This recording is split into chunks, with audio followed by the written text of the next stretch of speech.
okay? Yes. You look good. Me too, I know.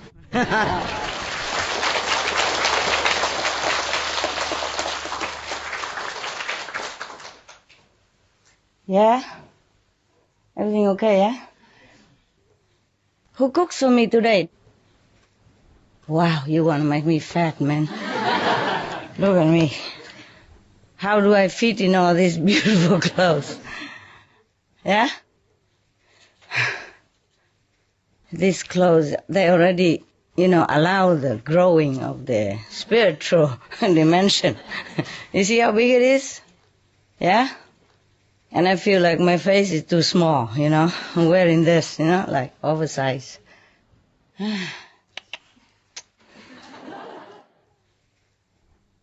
Any better meditation today? Yeah? More settled down, right? Yeah, cool. I look more ordinary today for you, right? I could look more normal. You don't even see me when I'm walking around on the street. You won't recognize. Even more normal than yesterday. Phew. Are you guys okay? Yes. Food is good? Yes. Well, for me too. What's this? Water? Yeah? You sure about that? And how do I do it? Like baby? Oh my God. Oh, spoiling so much. I don't know how to drink this type of thing. What's this? Empty. This is look like more like grown up. Yeah, I saw people, like in America or those health conscious people. They walk around with like 2 liter bottle. You have even the sign on it, like 1/4 liter, 1/2 liter, 2 liter, you done. Something like that. They believe, a filter water. They believe that if you drink water a lot, you look healthy and pretty. In that case, I think I'm not that pretty and not healthy. I don't drink that much. Except when I came here yesterday. Like yesterday, they cooked a lot of food. Oh, not a lot, but, my type. I eat too much. And then after the meditation, it was about 3 o'clock in the morning, right? Something like that, 2 or 3. And I'm not supposed to eat at that late. But when I saw this, wow, I cannot resist. So I keep, how you say, the maquillage and eating the same time. But I have only 2 hands. So one hand to dress and the makeup, and the other hand to pick some of the tidbits that they prepare. And so I have only 2 hands. So I forgot to take the cup because there's another third hand is missing. So when I run out to go, I forgot to drink, and it's a long way back to where I was. Maybe an hour, or something, more or less, if no traffic. It's faster, a little faster, a few minutes faster. So when I came back to my place, I realized, wow, how thirsty I am, Wow, I keep drinking and drinking. And I remember these bottles. Maybe I should take it with me to the center. I should buy one, Oh, 2 liter, you are done for the day? Let's just buy one like that and hang it in here, So I could, this type, convenient stuff. A little big, of course. And they have even a nozzle. You can... So I could just use my mouth and drinking while I did maquillage, I did makeup, and then dressing or, snatching things at the same time. Maybe that's why they invented that bottle for busy people. Oh, we should make use of the technique nowadays, wow. Everything for convenience. Why you crying? My eyes been blurring. Your eyes is blurring. It's good, so you can see me normal again, like the girl. Is your eyes normal today? Yesterday it wasn't I normal. think they're actually more normal, yeah. Huh? I said they're more normal. More normal today? But yeah, not my eye vision, not these eyes. Yeah, but people also see with these eyes too, Yeah. The aura they can see with these eyes too, not just the inside eyes. That's an amazing thing. So are you switch on today or you switch off? Or? Keep switching on. Is the battery low or recharging? It's good. It's good. Don't worry. Don't worry. Wait until you see me run around outside shopping, then you won't recognize. Is that master? Maybe. Good food? They want to make me fat. Look at me. Oh, shameless. If I can button my shirt, then still okay. But it was really enjoyable. Thank you. You want to make me fat like you, huh? Where are you? Where is she? Still in the kitchen? Cooking dinner or something? Okay. You cook lunch and dinner together, or 2 times or 1 time? 2 times, and they all spread it on my table. No wonder. I was spoiled with choice, you should have seen my face when I see. And I walk into the kitchen. It's very normal when you see me like that. More than normal. Vietnamese food. My weakness. I'm almost done, okay? 2 liters, I'm done. They believe that if you drink like 2 liters, 1 liter per day or something, then you look good and you look pretty. I saw the models, they always carry just some carrot and a big bottle of water all the time. That's all they eat and drink. Maybe that's why they look good. Huh? So, anybody want to look good here? A right hand? I look like model? Well, pretty good for the kitchen, All they do is just open the tap and buy some carrots for you. My God. It took me over a year to slim down, and now just 2 days I'm ruined. Well, thank you, guys, for taking care of the house and, iron my clothes and putting my shoes all there and cooking so beautiful food like that. Wow. It's been a long time since I have such a treatment, Okay, so I walked in the kitchen yesterday. Yesterday was less than today. Today they just were gone berserk, go gaga, cooking so many stuff. I didn't know what to begin with. So I closed my eyes and I said, okay, this one, good. And then I keep pointing, so I said, I better stop, otherwise I have to eat the whole table. Yeah, I managed to have 50% already. So yeah, 50%, a lot. Yeah, very good food. It's a long time since I have such, I think I'm going to stay here forever. Yeah. You hope. Yeah, we are hoping. Yeah. Wow, to walk into the house with food waiting for you on a table, and the house is so sparkly clean, and all the clothes are hanging in garderobe? A walk-in closet? I even have a walk-in closet here. I don't have such a thing for, I don't know how long ago, I don't even have any walk-in closet. I have to go and buy the closet, to bring home and screw it on, because mostly they sell them in the box, And if you want to have them all complete already, it takes a long time. You have to order, right? You know that, right? All these expensive stuff and stylish stuff, it will take a long time to order. And just, how long ago since we met here? Long time, huh? I remember at least 2009 it was here, right? Yeah. 2010, no? I remember the Copenhagen, what time? What day? 2009. No. 10, no? 2009 November. Yeah? You sure? Not 2010? 2010 was Cancun. 2010 was Cancun. Yeah. Cancun? Okay. Okay, 2009 then. That was the last time? Yeah. Oh, I was very, very sick then. Yeah. Very sick when Copenhagen was going on. I was in the hospital then. Yeah. Before that, it's very painful. You didn't see it, but it's always very painful to do group meditation or reciting poem even. That was the poem when I thought it was the last time I ever recited something. I was very, very thin already and very painful. When I recited those poems, the two last one, the war and, Yeah, the last two. That was very, very, very painful then. I remember sometimes in the middle of conference, with the war outside, I was so much in pain I had to double, and turn off the screen so that you don't see it, people don't see it.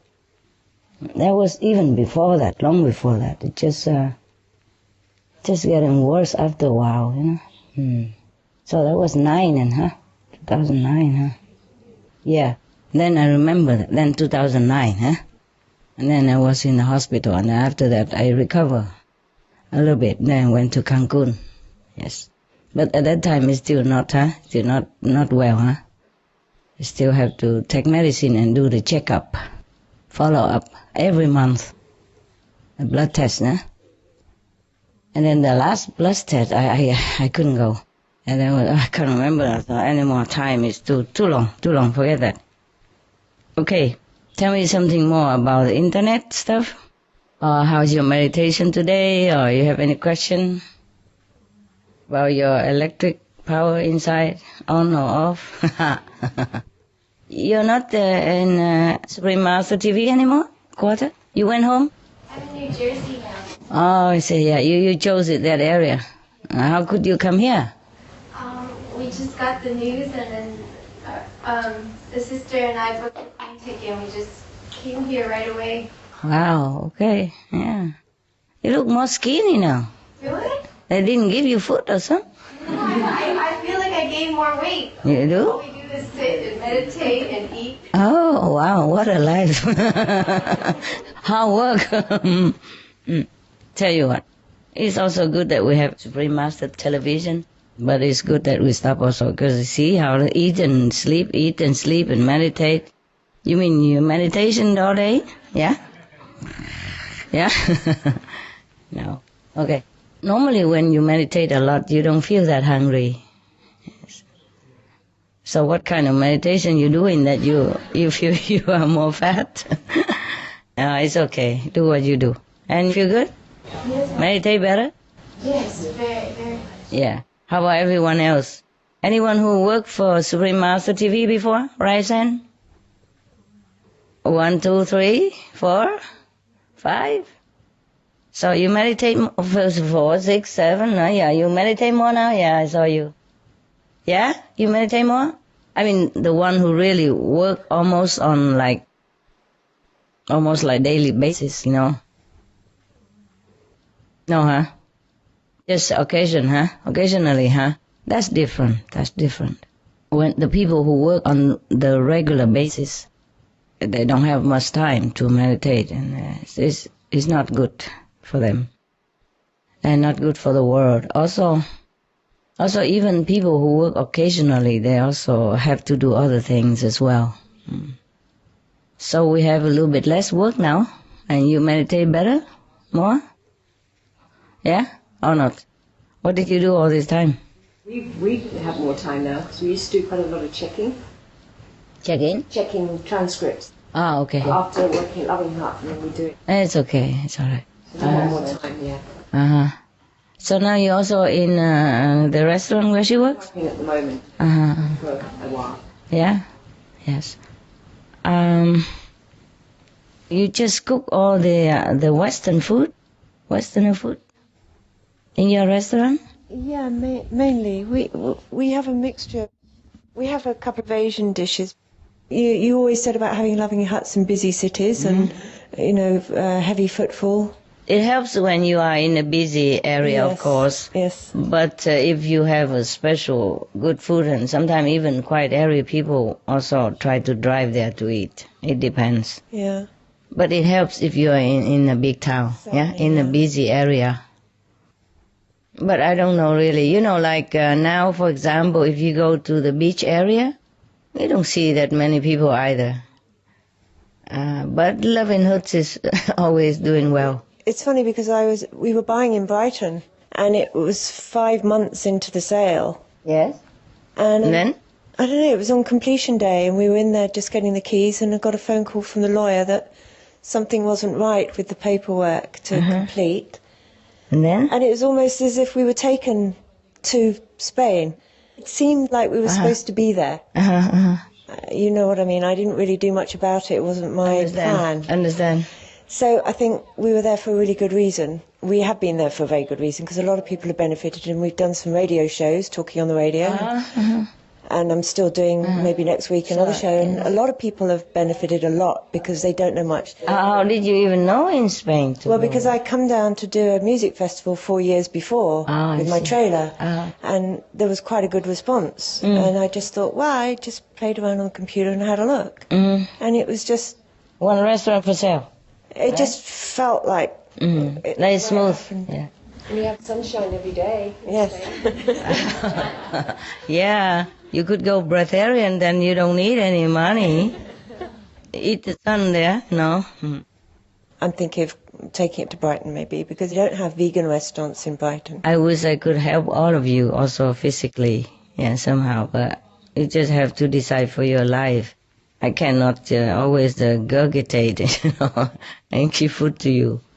We can't just go into every corner of the planet and do things, even though we would love to. So we do where we can first, eh? In Buddha's time, he said that all the monks should spread out, never go two in one place or one direction so that they can spread the Buddha's teaching. But nowadays we have internet, so just stick to where you can make a little bit more profit before you don't even have anything to eat, not to talk about offering it to other people. Business is different than meditation, okay? And by the way, all the Loving Hut restaurants should do it all legally from A to Z. I have written a note already for all of you, yes? And I try to stick to that, okay? And sometimes in some country, if you have friends or disciples come over and help, they also don't allow that. You see what I mean? So you have to research A to Z, From A to Z, see which one is good. Is that tea, right? Oh. Agave, lemon. Oh, not bad. It's all healthy stuff. Okay. Excuse me, It's not my fault, okay? It's a cook. She knew I haven't eaten such thing for a long time, so she really make it nicely. I can't resist and I eat too much and forgot to drink. Normally, if I eat at home, then I don't drink that much because it's simple, and less. Cooked food makes you thirsty, actually, Master. What, love? Cooked food makes you thirsty. I know. Yeah, I know.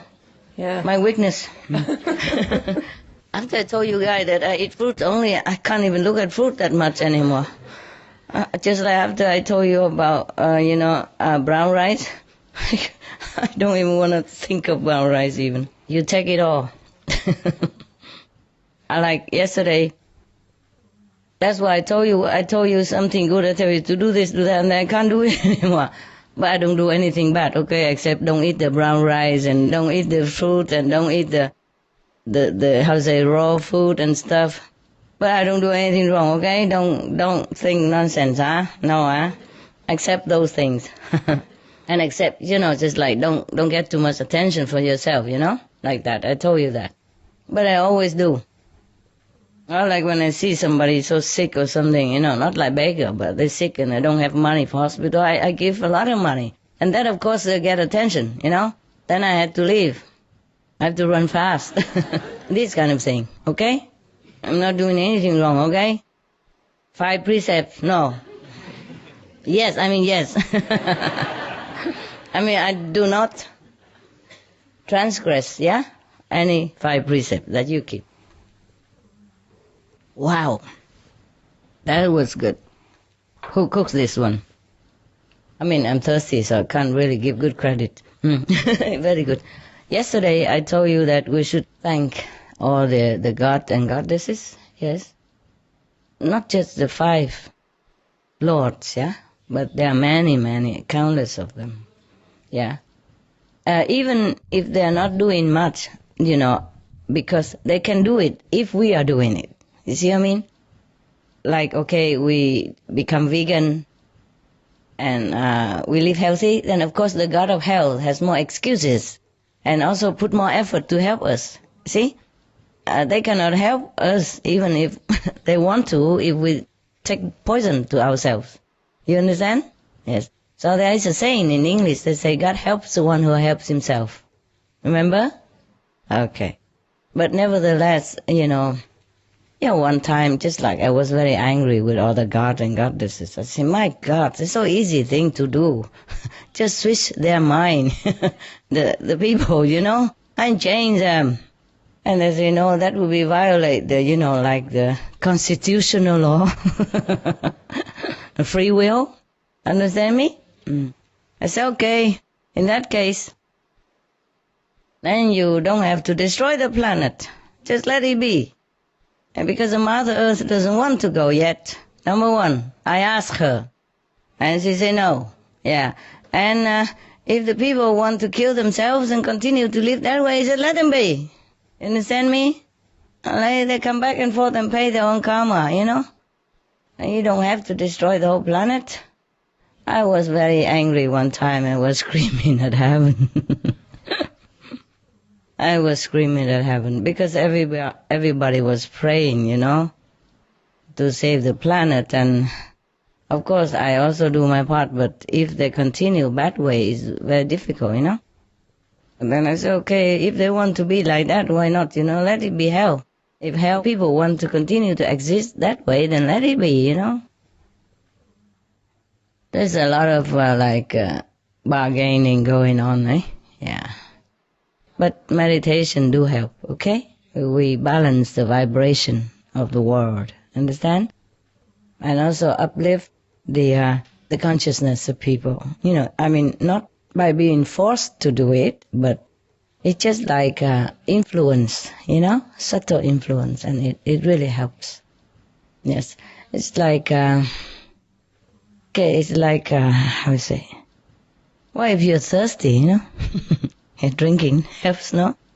Understand? And if you don't drink, then of course you continue to feel more thirsty. And if the people don't have water, you bring water to them. It helps also.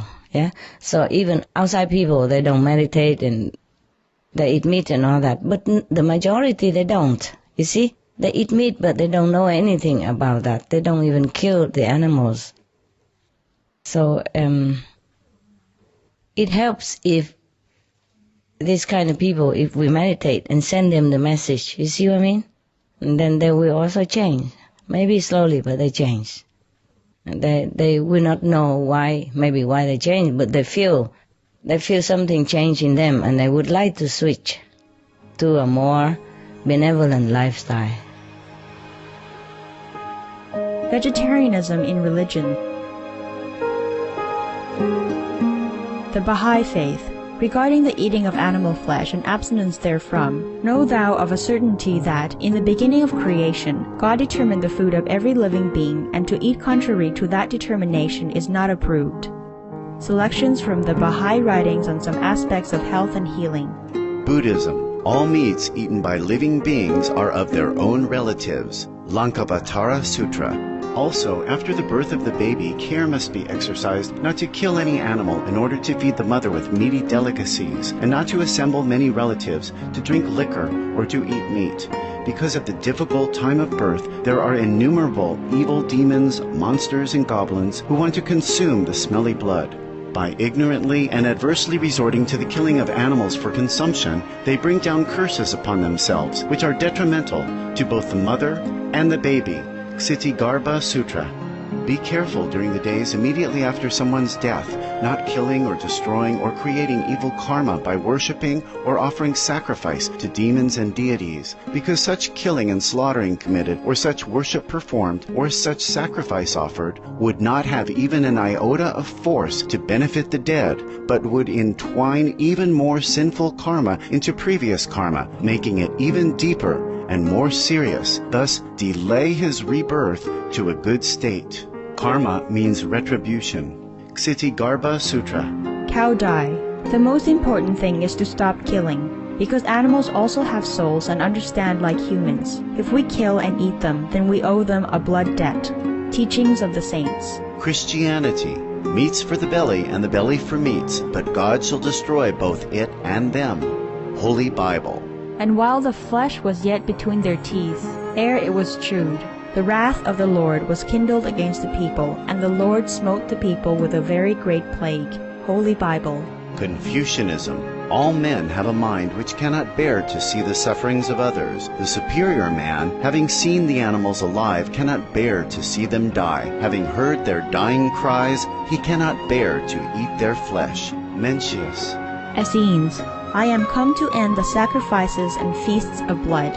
If ye cease not offering and eating of flesh and blood, the wrath of God shall not cease from you.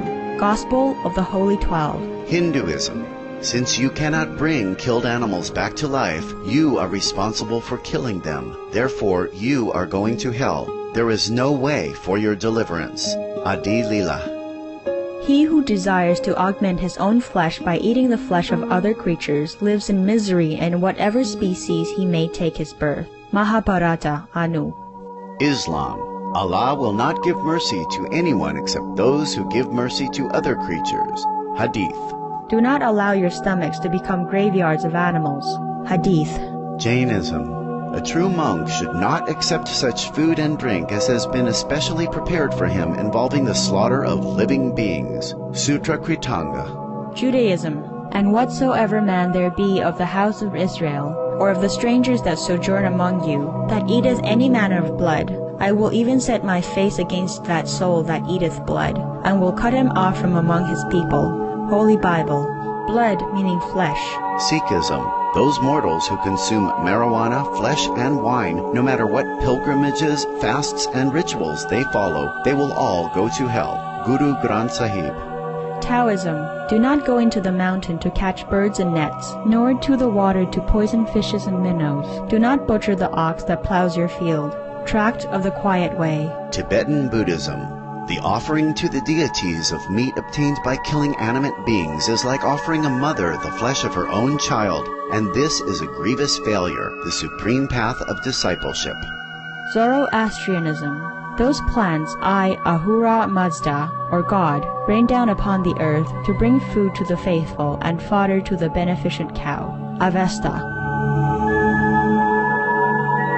Everybody knows that vegetarian diet is good for health and to save the planet. They will be awakening their own great, compassionate, loving self-nature, and then their level of consciousness will rise up automatically, and they will understand more than they ever did, and they'll be closer to heaven than what they are right now.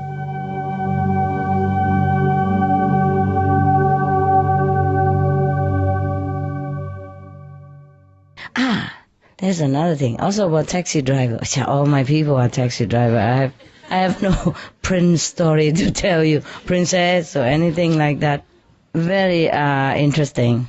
I went with the taxi driver, another taxi driver, yeah. Before the taxi driver that I told you yesterday, there was another taxi driver, and I went regular, yeah, with him.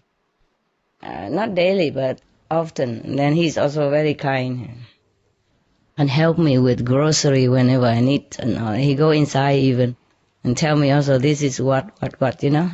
Ask him to read. Sometimes I don't bring the glass.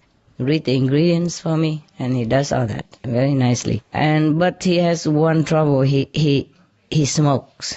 Yeah. Well, I didn't know that because normally they don't smoke in the car. They wait until the customer not there. They go out smoke. You see? Outside. And one day I caught him smoke because I just came out too early. I caught you. Oh, you smoking?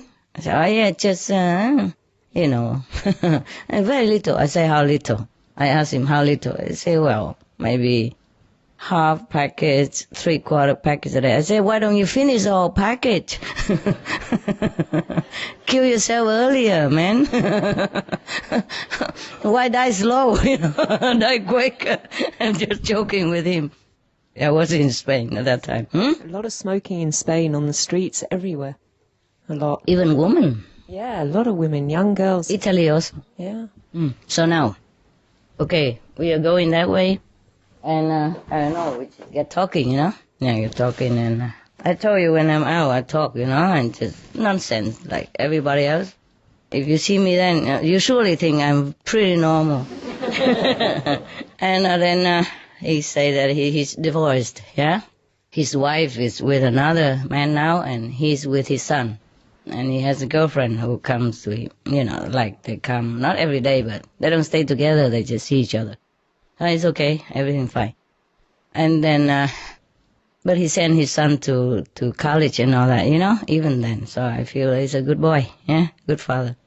And then one day, he said something like his son, like, would like to buy a new engine for his bicycle because the bicycle kaput, nah? But he didn't have money or something, and he tell him. I said, you don't give him? He said, he has to wait a little while, you know, maybe because winter taxi business is kind of slow, yeah. And of course he has to pay for his apartment, you know, maintenance for his taxi car, and you know, insurance, all kind of thing that you have to pay, electricity, water, etc., etc., doctor bill, yeah, and college fee and all thing. Then, so I said, never mind. Now, you know what? In my place, the grass tall. Why don't you tell him to come and cut the grass, and I would pay him something so that he doesn't have to always take money from your pocket. How about that? He said, good idea, good idea. So he brought his son there, yeah? And then, of course, he began to cut some grasses and all that. And then I'm going out with the father, with the taxi. Because the grass he cut is on the way out, you know? Between the house and the gate is a long kind of road, yeah, with grass on it. So I was cutting a kind of halfway or something. And we are going out. I'm going out with the father. And when the father taxi passed by the son, he stopped. I thought he wanted to say goodbye, of course. But he took out a cigarette and gave it to his son, you know, like this. And they're both smiling, and I was shocked. The son is only like, did I say to you already? No. Yesterday, you know this story? No. The son is only about 15, yeah? So I was so shocked. I couldn't help it, you know my temper, right? Immediately, I say, what are you doing? I talk to him like I talk to you. Normally, I put my best foot forward all the time with outside people. And why do I make trouble for myself? I couldn't care less what they do. Yeah? They have nothing to do with me. I come and go. I don't ever see them again. But yes, that day I couldn't help it. I don't know. It must have been a bad luck day for him or something.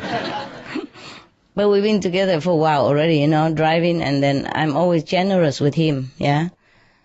So, and he has very much respect for me, because we talk a lot. You know, my broken Spanish didn't help either, but I was so mad. I was so mad. I said, you give him cigarette? And he was kind of very shameful. He said, hey, yeah, he smokes also. I said, what? And you let him? I even scolded him right in front of the sons. I forgot all about it, you know, because I was just kind of protective. I feel sorry for the son, you know. And then I said, go now, go, drive. And then he drive outside, and I continue my lecture, of course, in broken Spanish. But he understood everything. Well, at least I understood what I was saying.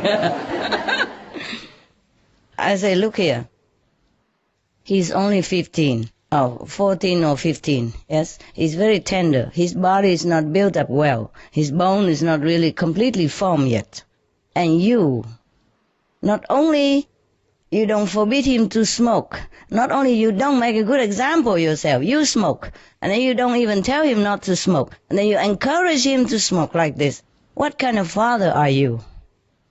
And he said, if I forbid him, he go out and smoke with his friend anyway. I say, no, it's not true. Many fathers smoke, but the daughter and son don't go out and smoke with friends in the school. It's not true. You know that. And you know how many million people die every year because of smoking, don't you? He gave me a very small figure, like 200,000. I say, you joking? You go home, look in the internet again. Yeah? Well, maybe I was wrong a couple of millions, but,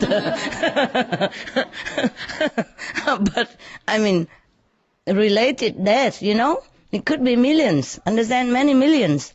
People don't really do research into it. Yeah? And also the second-hand smoke, you know? Related. Third-hand smoke, related to it. Yes? All kind of things, yeah? Or people also commit suicide because don't have enough money to pay anymore to cigarette and depressed and all that also. All kind of things. Understand me? So I couldn't be too far off, you know? I said to him, oh, 4 million, 5 million people. Maybe I'm a little bit wrong, but not that wrong. Well, even if I'm wrong, it scared him good enough. I didn't mean to tell lie. I just thought about that much. I thought I remember that from information somewhere, you know? Some of the tragic tolls of tobacco. 5.4 million smoking-related deaths per year worldwide. Tobacco use kills one person every 6 seconds. Smoking-related costs $193 billion annually in the United States alone. Depression. Light and mild cigarettes just as harmful. Causes cancer and diseases in animal companions. Harms lung cell DNA that regulates breathing. Speeds the aging process. Toxic residues of third-hand smoke. Heart disease. Coronary thrombosis. Cerebral thrombosis. Kidney failure. Cancer. Mouth, liver, breast and colorectal cancer. Lung cancer. Esophagus cancer. Kidney cancer. Bladder cancer. Chronic obstructive pulmonary disease, emphysema, bronchitis, stroke, impotence. Additional harms for exposure to second-hand smoke. 600,000 deaths worldwide each year. Childhood arteriosclerosis, leading to heart attacks and strokes in adulthood. Sudden infant death syndrome. More than 80% of the babies who die are exposed to second-hand smoke. Infertility, miscarriages and premature deliveries. Childhood asthma, bronchitis, ear infection. Cleft lip or palate, hyperactivity and aggression in asthmatic boys, circulatory problems in women. Lung damage in children leading to adult emphysema, lung cancer in non-smoking restaurant servers, hearing loss across all frequencies, childhood behavioral problems when exposed while in the womb. Plus more. For help quitting, please visit. For more urgent information, please visit suprememastertv.com/killers. Anyway, so he was all quiet and say, I'm sorry, it's none of my business, but he's too young, you know? I feel like you should be more protective of him. Even if you smoke, you should have told him that it's bad and all that. Here I see you even encourage him to smoke because you want him to like you. You want him to stay with you. And it's not love, you know. Love is not like giving anything that the son or daughter want, but love is to do things good for him. And tell him all the good things that he should follow. Yeah? I say go out and learn with the friends and all that stuff, you know. I say no. If you are a good father, he would have probably listened to you better. Yeah? That's one thing. If you ever said anything to him even, maybe you didn't. Because you want to buddy with him against his mother, who knows, yeah? Anyway, now, it's very bad enough of you that you smoke, number one. Number two, bad enough of you that you don't even keep your marriage intact and let the son have a broken family. You know, broken family is no good for people when they grow up. You know, the children outside, they're always asking questions or telling that your family broken, you're divorced, you don't have father, you don't have mother, whatever. You know, you never know. You make him already unhappy. It's bad that you make him lose a mother already. And now you even make him smoke. You're very, very irresponsible father. And you know smoking is not healthy, right? He know, I know it all. Okay. If you say you love your son so much, like you have told me before, then how come you don't keep yourself healthy? So you can take care of him. He's still very young. Suppose you have cancer, you know, right? I'm sorry, everybody knows that. And then maybe you die. Or even if you don't die, but you're sick, you're incapable of driving taxi or doing anything anymore. Who take care of your son? Yeah, mother already married again, have other family children. Who takes care of him? And he doesn't. You told me he doesn't want to live with his mother. Well, I can understand because she remarried. You see, he has a girlfriend, but she only come and go. You see, I mean, she doesn't live with him. So it's a different story, yeah. And the mother already married and have other children. So if you die or you're sick, who is taking care of your son? Don't you think about that? You're a very irresponsible father. I am so sorry if you offended anything, forgive me, but I think because you are a very good taxi driver, I think of you like a friend, you know, because sometimes he came and I invite him a coffee or something, I cook a little coffee for him and a little salad or something when we run all day and he didn't have a chance to eat. Or I caught him, you know, before lunch and then we run all afternoon and I know he didn't eat. So when I come home, if I eat something, I cook something and I give him some. I say, you can come to my house as a friend also, huh? And because I think of you as a friend, and a friend should tell a friend true things and beneficial things, not just a thing that make others just happy and feeling flattered, you know? Like people say kiss butt, you know, in English. Yeah, I don't do this stuff, you know, because I respect you. And I like you as a person, so I tell you this. And if you're mad at me, I understand. But I have to tell you, your son is in a very tender age. At this moment, his body is still developing. You know, his bone is not even, you know, completely structured yet. And all his organ is still very tender. You cannot do this to him. Cannot encourage him to smoke. And smoke together in a small flat like this, an apartment like this. It's really detrimental. You want to kill him? You say you love him, but you're killing him. Don't you realize you're killing your son by your own example and by encouraging him? You call that love? No, I think you're bribing him so that he love you, he like you, but you're killing him. And he all the while he say, you're right. I have to do something. I say, yes, you quit. That's what you do. I said to him, quit smoking. And he said, okay, I will. And I thought he just said that. I said, you promise, huh? You say it like that. Next time I see you, you tell me that you're not smoking anymore. He said, yes, I will do it. I said, yeah, if you love your son, you do it. At first I told him, why don't you tell him, like I told you before, you have to tell him not to smoke and all that. I say, and he say, because he's still smoking, so he cannot, your son wouldn't listen to him, that's why. So I say, that's why you quit. You have to quit. First you quit, and then maybe he follow you. I think he would. He will. And even if he doesn't, at least you feel good. You are a good father, yes, and you are still strong and healthy. Continue to take care of your son until he can take care of himself, at least. At least this, yeah? And your son listen to you or not, maybe we will see, yeah? At least you make a good example. So, okay, fine. I think both of them had enough of me. So, normally he's supposed to come back and cut more grass for me, yeah? They didn't show up.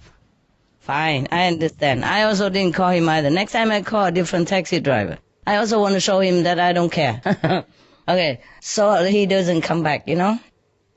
But before that, I knew that I went too far, you know, scolding him so much like that, and even in front of his son for a little short while, and then continue the rest of the time, all the time, until he dropped me off.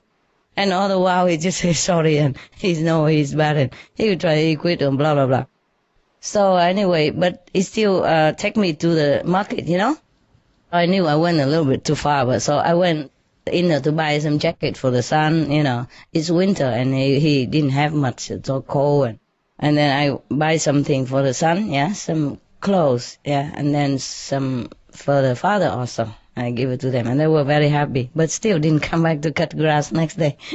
Okay, I took the hint. I didn't say anything. But one day, long time afterward, I went out, and he called me on the phone, and he said, how am I, and all that. But I said, okay. If I need you, I call you. Okay, goodbye. Okay. I was also showing him that I'm mad that they don't come. As they say they would come, you know? Anyway. And then so many months later, we don't hear from each other, of course. I go with another taxi driver. I don't even bother, you know. I forgot about him already. And one day I went to a small restaurant that they sell a little special thing, vegan, that I like. I haven't found it anywhere else. I don't know anywhere else anyway, so I happened to find it, so I like it. So I asked another taxi driver, by the way, stop there for me to eat that special thing. You know, in Spain they call it churros, you know that? Yeah, okay. And then there he was, my ex-taxi driver.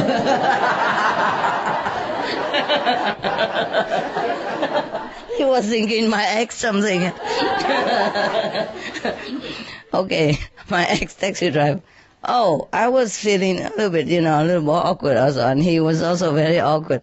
But nevertheless, oh, how are you and all that. I want to go in here and have a coffee, Would you like to come in also? And he, of course, very gladly to come in.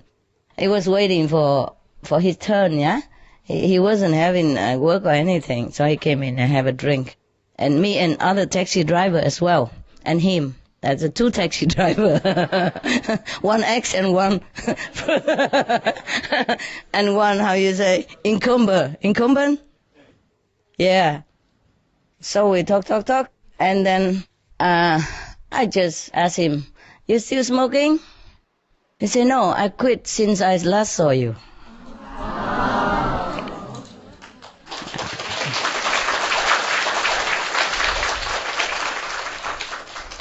Good news, huh? Yeah, at least, huh? Yeah. So yelling really does help, Because before I was very sweet to him and also say something like, smoking is never good, you know that, a lot of people die and it's very bad and it's more expensive now and things. I always talk sweetly to him. I never care. I yelled at him, scold him, and he quit. Okay, next time if I see anybody smoking, I just yell. Maybe they quit quicker. No, don't do that. People don't always listen to sweet talk. Yeah, my assistant, for example, they teach me this way. And sometimes I talk sweet to them and give them stuff and cook for them, and they do bad the next day immediately. I don't know why. So nowadays, I like to invite people when I eat something, or I like to give it to people around me, whoever nearby. If I cook something nice, I never really, I feel like I would love very much to share it, Even just now, believe it or not, I come in the kitchen and see all things and say, wow, and then I'm thinking immediately of you. Oh, wouldn't it be nice to invite some of them here to share some food, But I thought, oh no, forget it, never mind. I had a lot and it's too inconvenient, and you meditating and you become a Buddha, and here I come to seducing you, making lower level, into my low level world desire or whatever. But I was thinking immediately like that. It's just automatic, So whenever I cook something nice, or I feel like cooking something nice, I always want to give it to the helper, the assistant. But whenever I give it to them, next day they give me hell. Or the next few hours. It's never failed. I don't know why. Probably they don't pay enough karma already, and then if I give them more, that would be worse, or something. I don't know what. So nowadays, if I want to cook something and give to something, I have to think twice. I have to ask the Lord of Karma, is it okay? Oh, it's such a complicated world, I'm telling you. Even to be nice, you have to think twice. It's not about food, but for peace in the house, I'd rather them don't have it, and then we have more peace, that's all, okay? So, it's a good idea, huh? Good thinking, huh? I mean, good news, huh? I hope he continue. And then I was very happy, of course, nah? I hug him, eh? Yeah. I hug him and give him a peck in the cheek, huh? And he was very happy because he looked so miserable. I don't know. I never see such a miserable taxi like that. He's not unpleasant. He just looked very down. Very sad. The whole body feel like that all the time. But after I hug and kiss him, he looked like he grew back again. And then I went out and buy him a present, I buy him a little chain with the cross with Jesus on it. I said, every day, you see this? You keep quitting, okay? You promise? And then he said, he promised. Because sometimes people can quit smoking for many days or many weeks or many months or many years, but they come back sometimes, because this kind of thing is really evil.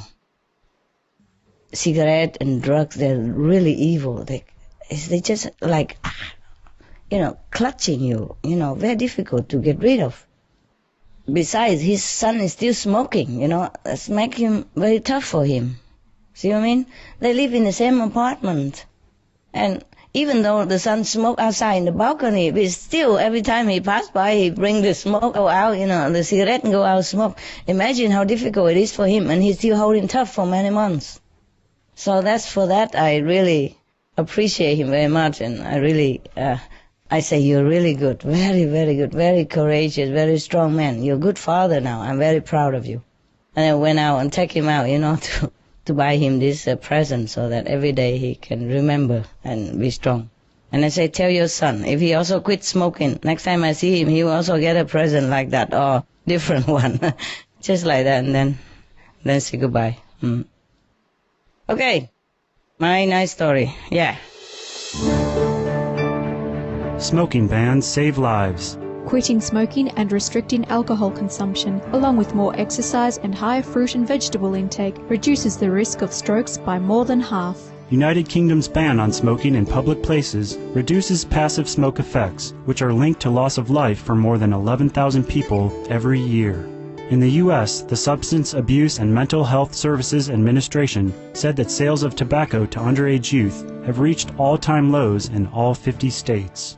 The number of young smokers aged 18 to 29 has fallen by 30% in Victoria, Australia, thanks to smoking bans in pubs and clubs. Smoking rates in Japan have been declining since 1996, reaching an all-time low this year. Smoking bans mean decreases in acute coronary syndrome. A study in Mississippi, USA, found that heart attacks were reduced by 27% 3 years after indoor smoking was banned, with similar bans in 11 other worldwide locations, also showing a reduction in both heart attacks and heart disease. Rome, Italy experienced an 11.2% decrease in acute coronary events in the first year after a smoking ban in public places went into effect. Israeli researchers report that for people who are able to stop smoking, the increased risk of sudden cardiac death seems to disappear immediately. The National Sanitary Institute in France announced a significant decrease in heart attack rates following the country's smoking ban, with benefits also noted for decrease in secondhand smoke inhalation effects. New York, USA experienced an 8% decline in hospital admissions for acute myocardial infarction after a comprehensive smoking ban, which translates into healthcare savings of $56 million in 1 year. Smoking bans mean better health. A U.S. medical study finds that quitting smoking has nearly immediate benefits, including lowered blood pressure and reduced heart attack risk within 24 hours. Data from the National Population Health Survey shows those who smoke have higher rates of chronic conditions, such as bronchitis, asthma, and high blood pressure. Smokers and those exposed to secondhand smoke develop colon cancer about 7 years earlier than non-smokers. Smoking bans mean healthier children. Research from the Michigan State University in the USA and the David Hyde Asthma and Allergy Research Center in the UK show that the smoking habits of mothers during pregnancy increase asthma risks in some children. Children regularly exposed to secondhand smoke have more than triple the risk of lung cancer, as well as higher risks of other respiratory problems later in life. Smoking bans are good for business. In his annual report, UK Chief Medical Officer Liam Donaldson said a public smoking ban would save an estimated £2.7 billion. £680 million saved by having a healthier and more efficient workforce. £140 million saved through fewer sick days. £430 million saved from productivity loss from smoking on the job. £100 million saved from cleanup costs related to cigarette smoking. Plus more. For more urgent information, please visit www.suprememastertv.com/harms-benefits-flyer. Anybody have some nice story to tell me? You have now extended our deadline to 20 years. Yeah. Is that... It will go on. Just up to now only. Okay, so is that like the way our planet is now, or is that like highly evolved and heavenly? Oh, come on, baby. It's due to grace that we extend it. But it's evolved and consciousness uplifted is another story. Okay?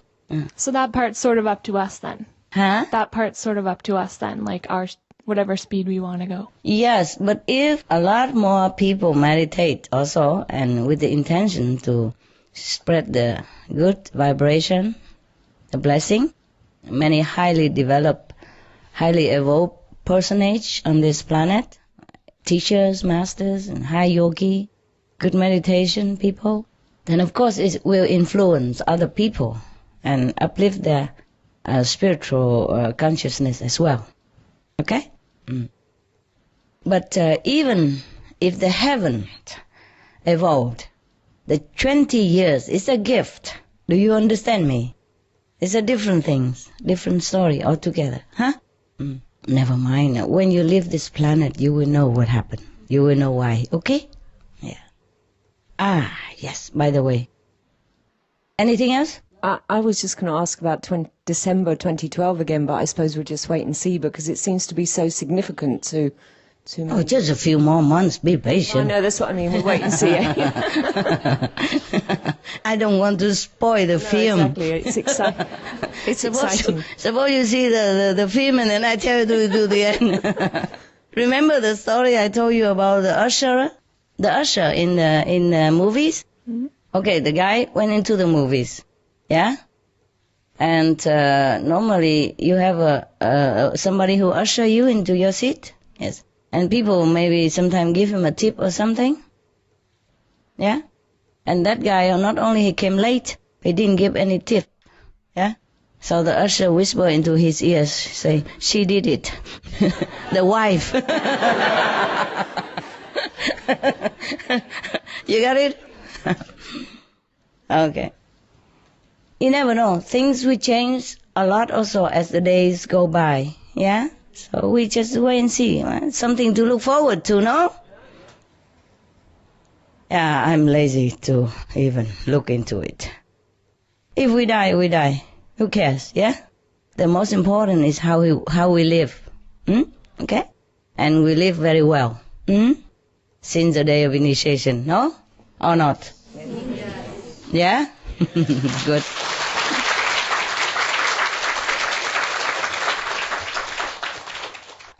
Just like we look into the mirror, yeah? And you became better, you're brighter, you know? I just told one of the person, your brother who drives me today, said, all of them look very bright.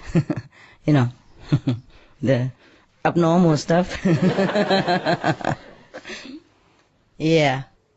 And, yeah, by the way, I also did some research into the fruits and the vegetable that we eat and the roots and stuff. Yeah, now that I have a little bit more time. And there are some roots that we can eat, you know, like carrot, or the radish family, the turnips family, because they don't have worms that live nearby. And mostly they just pluck them up. You can see it. Like carrot, they just use a hand and pluck it up. And there's nothing that attached to it, or they don't dig it, that hurt the worms, understand? The reason why the Chinese people, they don't eat the roots, many roots, because of the worm, yeah? By the process of digging, maybe they hurt the worms, or maybe some worm already inside, like sweet potatoes. There's a chance that the worms are inside. You see what I mean? So if you cut it, you eat, maybe you harm the worm, yeah? And concerning the fruits, at the time of the Jain master, Mahavira, he told his disciple not to pluck. Oh, no, it wasn't Mahavira, it was somebody else, huh? One of the Muslim master. You remember who? Muslim master? No? Never mind. He suggests that we should not pluck fruits from the trees because it hurt the trees. Yeah? It's true like that too. But there are some fruits we can eat. If you want to be real I mean, peace eater. I will bring you the list next time. Okay? For example, like some fruit we can eat, some fruit we should not. But the list is short, I'm warning you.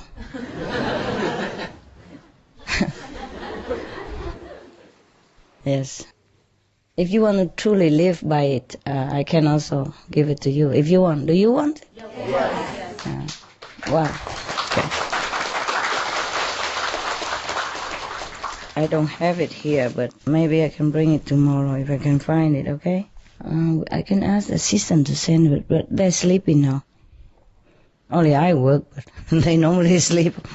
At night I cannot find anybody, mostly. Of course I can wake them up, but it's not necessary. Tomorrow I bring, okay? For example, there are many fruits that when they pluck it, the way they pluck it, it hurts the tree. Feel like you're nipping them. Or sometimes even like chop their fingers stuff, it's painful. And the thing is more painful because they cannot scream. Imagine if you are mute, you cannot scream, or you are paralyzed and somebody keep nipping you, or, you know what I mean? Yeah, it's terrible. My list is not like 100% complete, but you can live by it, okay? And for example, even rice are less favorable than wheat. Wheat's grain, they make bread, yes. Because when they cut the rice, most of the rice, the plant is still green. If they're yellow and wither already, then it's okay. But mostly the wheat, they harvest it when it's already dry and brown, right? Do you know that or not know that? Yes? You know it for sure, right? Yeah. I just know it by inside, but I don't actually see it. So can you please confirm it to me? Yes, it's like that. Okay, then it's good. Then I'm right. Yeah, something I have to physically be confirmed, just to make sure, to feel more peaceful. Now, for example, like that. So, mostly if you eat wheat, yeah? Or there are things like couscous, okay. Well, I don't know how they harvest couscous. I just know by the information inside. When I do the research, I have to go inside. You see, I don't actually know physically very well. You understand me? Like, I don't ever see people harvest wheat, but I imagine, I see the picture, like it's all brown already. Like the plant already dead when they cut it. So the plant doesn't feel pain. Yeah, but the rice plant do feel pain. It's something funny also, very strange, amazing things, like bamboo. The bamboo tree, when you cut it, then it feel pain. But the bamboo shoot, the young one, little one, doesn't. And for example, like the Chinese cabbage, they call it bok choy. When they harvest it, don't feel pain. But the Western cabbage does. Cauliflower does. Broccoli does, for example, like that. And like the lectures feel conscious, but the other lectures, the Roman lectures doesn't. Yeah, so it is not like generalized, you should not eat all the plants because they feel hurt. It's not like that. Yeah, I was amazed too. And the chicory, okay, yes. But, like for example, like asparagus, no. Cassava, it does feel hurt. Even it's a root, you don't eat that. Yes, but the turnip, okay. The turnip have only a few leaves on top. There's such a green turnip. Turnip is round like this and green. And on top just a few leaves, very cute. It's okay to eat, for example. And carrot is okay. Because some plant probably doesn't have consciousness yet. Like the grass, yeah? You cut the leaves. Or, for example, spinach. If you just take the leaves, it's okay. Don't just cut the stem. Or like, for example, peppermint or other kind of leaves. You take the leaves, it's okay.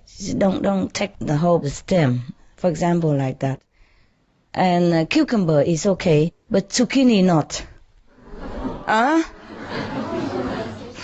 Take forever, If I'm not too busy with saving the planet, for example, I would have finished the list, but I cannot, with dogs and assistant bugging me. I'm just forever busy. So I cannot do always my job so nicely. And if I'm lucky, sometimes I can escape into some, mountainous area.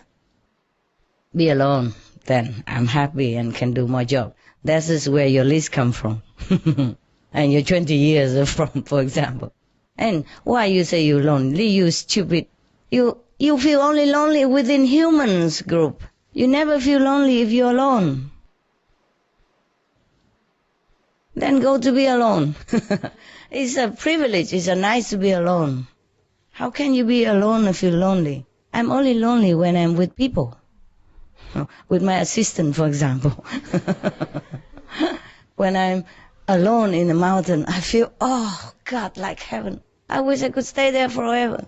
And sometimes I have to go and say, oh, please, do I really have to go now? Can I just stay a few more months? Oh, really, it's so difficult to live. So difficult to live that loneliness. Yeah, it's so beautiful, peaceful. Even the birds, they don't make noise. You hear nothing. The birds, they move around, but they don't make noise. When I first came, I thought, there's no birds around here. How can it be possible? So many trees and forests and mountains. How can there's no birds, no animals, nothing? But it's not true. Next morning, they chip, let me know. We are here, man, we are here. And then it cost me some bread, of course. And the rabbits also come out and say hello. And the rat also come out wagging tail like dogs. Oh, and then of course cost me more bread. It's so cute, they don't make noise. And after that, they don't make any more noise. The same.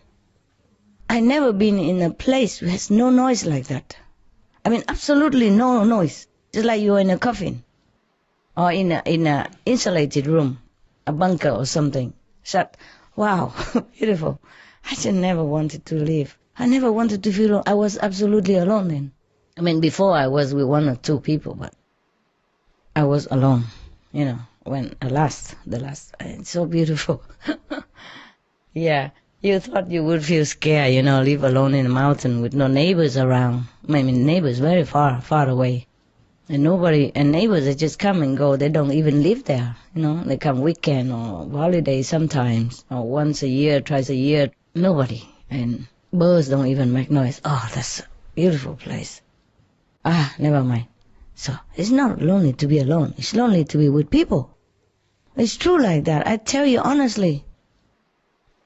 You don't believe me. You do it. Go find a lonely place. And then you never feel lonely anymore. Yes, if you can afford it. Oh, I don't also eat apple anymore. Because it hurts the apple tree. But it's not like that. It's not like all the apples will hurt the apple tree. Like the one that fell. Or mostly when the fruit are ripe and fell on the ground, then you can always eat them. Yes. Or the fruit that they take, but without taking the stem. You see? Like the apple has a stem. And because it's very hard. So it's very connected with the tree. So if they cut it or pluck it, they feel hurt. The tree feels hurt. But if, for example, this apple, it take somehow without the stem, or it fell without the stem, then it doesn't hurt the tree. Or you just cut 2/3 of it. Cut and leave the stem alone. See what I mean? Like, for example, this is the apple, the stem here. And then you cut it right here. So you eat only 2/3 of the fruit. So the fruit is not connected with the tree, then it doesn't hurt the tree. Same with the banana, mango, or any this kind of hard to harvest fruit. You have to take the whole thing, you see? But some soft fruit like plums or tomatoes, you could even take it out without the stem or the head of the fruit. Then it doesn't hurt. So if I go shopping, I look for these things. And if it don't have, then I don't buy. You understand? And of course, it's not like you have to eat according to the book. I mean, you maybe want to try this and have less of those other things. That's all, okay? Less, yeah. Or complete, whatever you like. In my household right now, it's almost complete. We just eat what left over from the other, like some rice still there, you know how the Chinese, they buy a big rice and can last forever. So we just mostly try to finish that only, and the rest we just buy according to the book. I mean, the list, yes? But I don't want to impose this on everybody and on you, of course, yes? Just by the way, I'm just telling you, I don't know why I'm telling you this. I normally didn't want to tell you, because I'm afraid after I tell you, then I go back to eat all the things that you don't want to eat anymore. It's always happened. And if I do, please rescue me, huh? Yeah, all of the karma you throw back on me. But I cannot say no to myself. I told you already, yeah? I told me, no, but I always do yes. I tell you everything. It doesn't matter the consequence. Okay, now, this is a very amazing, the things that I discover when I'm alone and when I have more peace. Because with dogs also no peace either. They are loving. They're very loving, but they also want attention, you see, and distracting me. So if I'm lucky, sometimes I can escape to be alone. That's the best. Yes, the best time for me, yes. But I love to see you also, eh? Don't mean I don't. It's just that I never feel lonely if I'm alone. I feel absolutely beautiful and blissful, I don't even smell. I don't even need to wash myself for weeks. Yeah. You understand? I just feel always clean. And my purity percentage grow up when I'm alone, more than normal. When we're born into this world, we were, before we were born, we are pure, yeah? Or if we are pure, we were pure. But most people in this world, the purity, the max is about 90%, more or less. That's it. You understand? And then the more you meditate or the more you purify yourself by different means, then your percentage grow up. Even I had to work it out. When I was running around and doing things for the world, in the world, my purity was very less. And now it grew up because I meditate more and fast and often more intense. The original is not to clean myself, but it's just the side effect of it, a good side effect. More than 1,000 is very beautiful feeling, I think even if you are more than 100, you feel good already, but when you are 1,000, wow, I feel very, very good. Excellent. And it will not go down again. You see? Once you pass certain Threshold. Yeah, the threshold, it doesn't go down. But I had to work it up, you see, because I was born, you see? And when you're born, you forget many things. And you are contaminated, even by your parents and by the background. Your parents, they make you eat meat and all kind of thing. And then you lost. You lost many things. You lost a lot of things. And you suffer also, yeah? Suffer because of the karma, yes. And then if you keep purifying yourself, then you get up again. You go up again. But, well, I'm amazed at all the things I know. I cannot tell you. Many things. Huh? Please stand up. No, I can maybe tell you about my things, but I cannot tell you about other things. You'll be surprised to know what kind of person supposed to be holy, this and that, Like noble quality, like 30-40%. For example, what is that? You have to be at least, no, I am not saying it. Never mind, 100% is already nothing. 100% is just the scale to measure. But the holy person is supposed to be many 1,000%. You understand me? Or the noble quality have to be many 100,000%. Even within this environment of contamination and trouble and infection by the whole world karma, you still have to be above that. You cannot stay 30-40% and being called holy this and holy that. I'm amazed. I'm amazed. So amazed. But of course these things only to know for myself, By the way, I just know it, but I cannot tell you because it's kind of defamation, It's like defamation. Other people or judging people. I'm not doing that. I'm just telling you that you'll be surprised. The appearance and the reality is completely different things.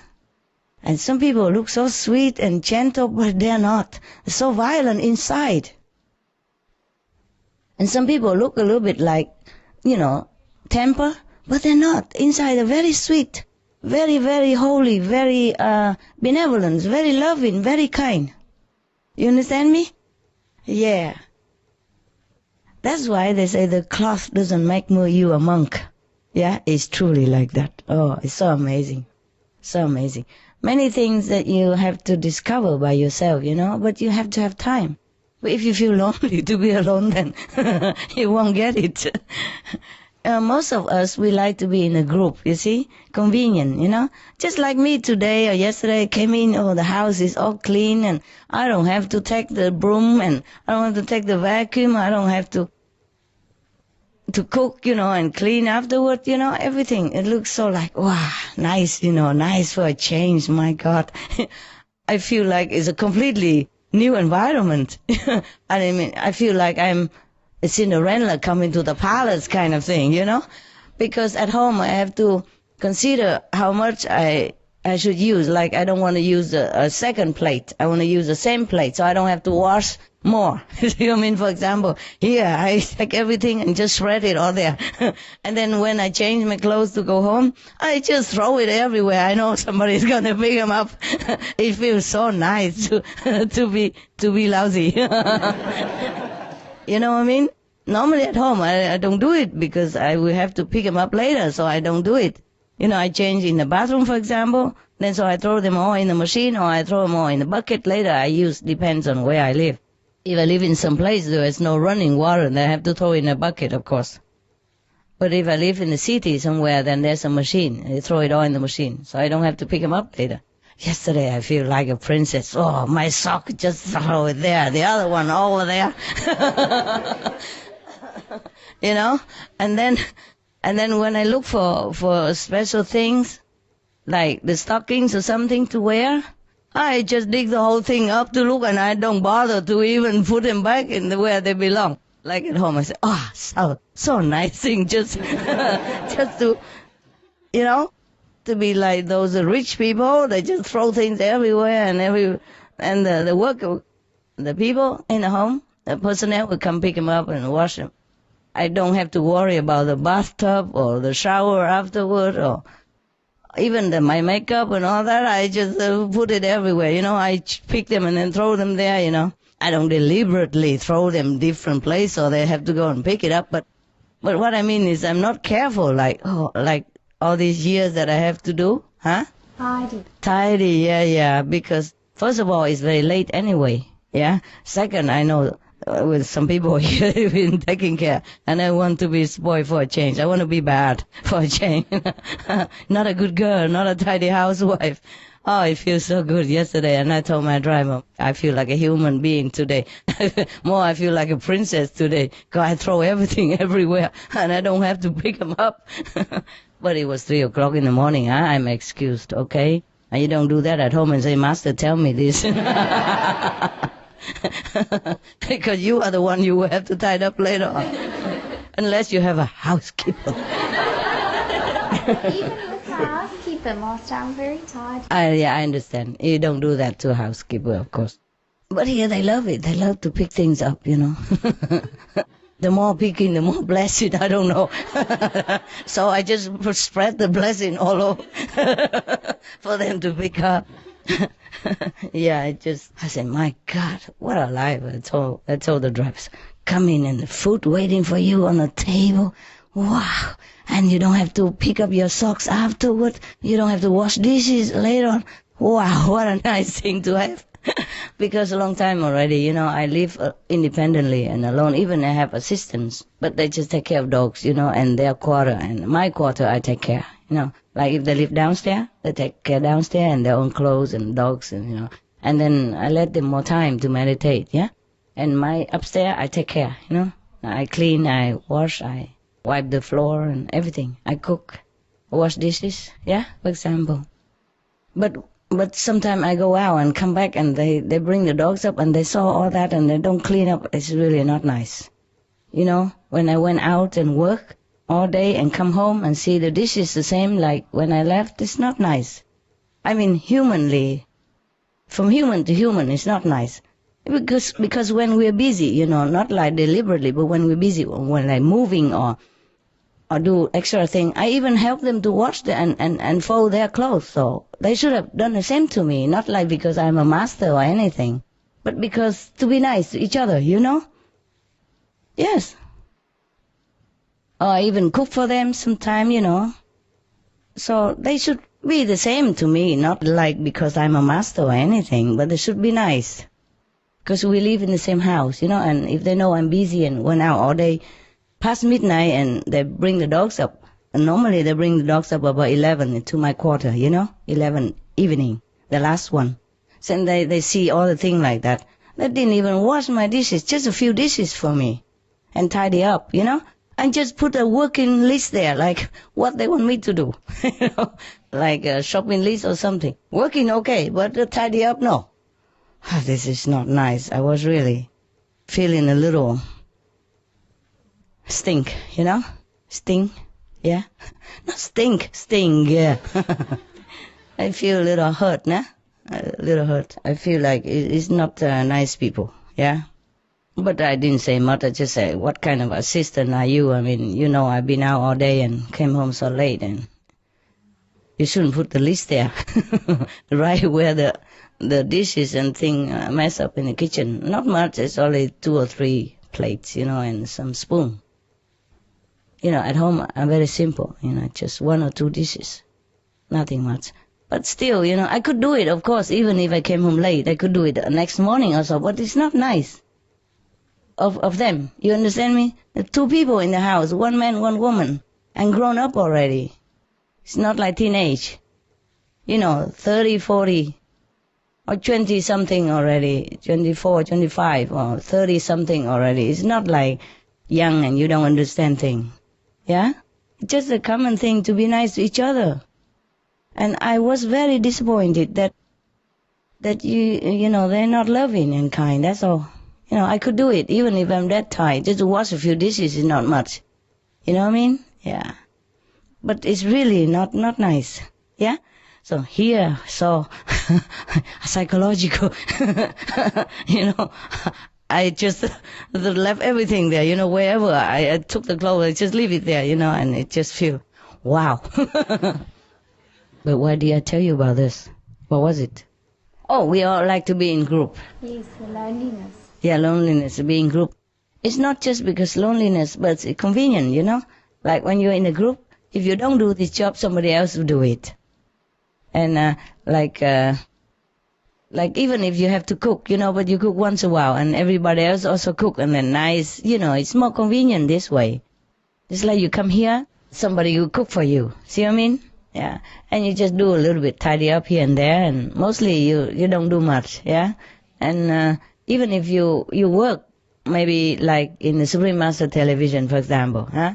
And they work but in the office, and they have people who cook and bring food to them and then take and clean up the place afterward. It's even though you work, but it's more convenient this way. You know, you don't have to like room up things, and you feel less responsibility for your life, you know? So that's nice. Mostly Chinese, they like to stick together because of that. Because they know these very convenient things together. And so even I come here, you know, I feel completely 360 degree different. And I'm very, very tempted to continue this kind of royal lifestyle. Yeah, nice clothes and stuff.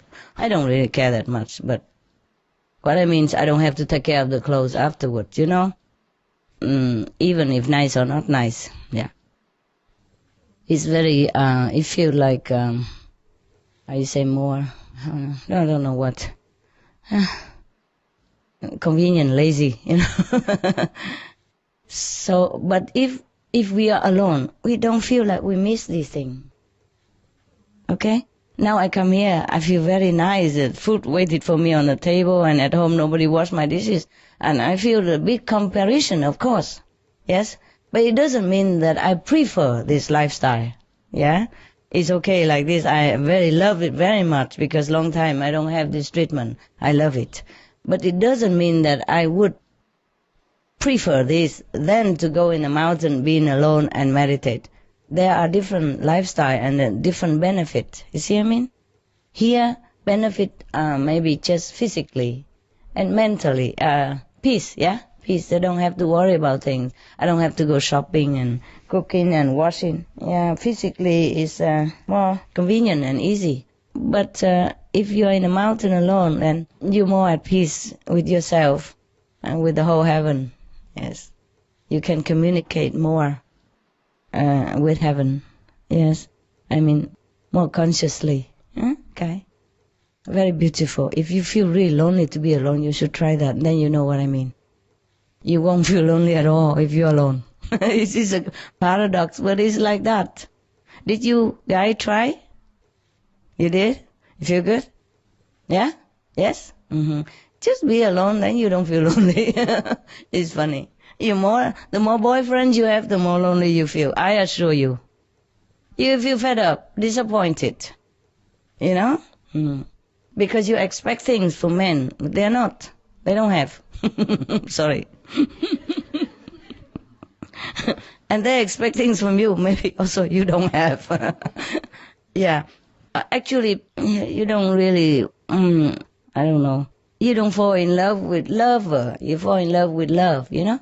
You imagine your own romantic lifestyle, like have a man, and he's always like tender to you, and always like pay attention to you, or being very romantic and tender and loving and kind and help and loving to you. Yes. But most men, they just do what they do. They're just men. Like the taxi driver I told you yesterday. But there are some men are very nice. But you have to look beyond appearance. You have to let your intuition guide you and your feeling guide you. You cannot just have a type. You know, like I say, not my type. It's not the type. It's just something inside, eh? But if it's a strong attraction, then you have to also be careful because it's maybe enemies. Understand? To come back to iron out the differences, the hatred in former life. Yeah. The taxi driver was asking me also how to make his marriage happier. You know, things like that. You know. And after I told him things, you know, many more things, and he was very happy. He said, yes. Did I tell you about his wife asked? He asked me about his wife? Okay. And there's more to that. Because he said he doesn't have time, no? And we have to put on this tape, there's a continuation of the romantic story yesterday. Otherwise people miss the end. Okay. Yeah, he asked me, but how come, how to make her more happy, you know? That more, she know more that he loves her. I said, you have to show it. Not just think that she knows it. Who knows? Maybe she doesn't know. Can she read your mind? No. So you have to show it, yeah? Like, for example, because the last day, there's some other workers, you know, help me do something, repairing some places. And then last day, because last day I left, I want to invite them all to a drink or something, and later we eat something also. And then he also came, this taxi driver. And then he took me out afterward, yeah? And then so we talked because of that. You know, his friend, one of his friends is a worker in my place. Outside people, repairing something. And his wife, that worker wife is a blonde German. Very tall and beautiful. And he typically short, fat, just missing the bald head. They happily have it together. 10 years marriage already. It's still like yesterday. I can feel it. I see the way they do and they act together. So I told him, you have a friend, a very good example. You see how they keep their marriage 10 years strong and still very good together. You learn from them example. You don't ask me. He said, how? Learn how? Where? Men are blind, I tell you also, okay? They don't know nothing. They don't see nothing. Here you have the whole refrigerator full of food. You don't see anything to eat. Understand? A woman also blind. We have the whole garderobe, have a lot of dress, but we don't see what to wear tonight. Take 1 hour, 2 hours to pick up.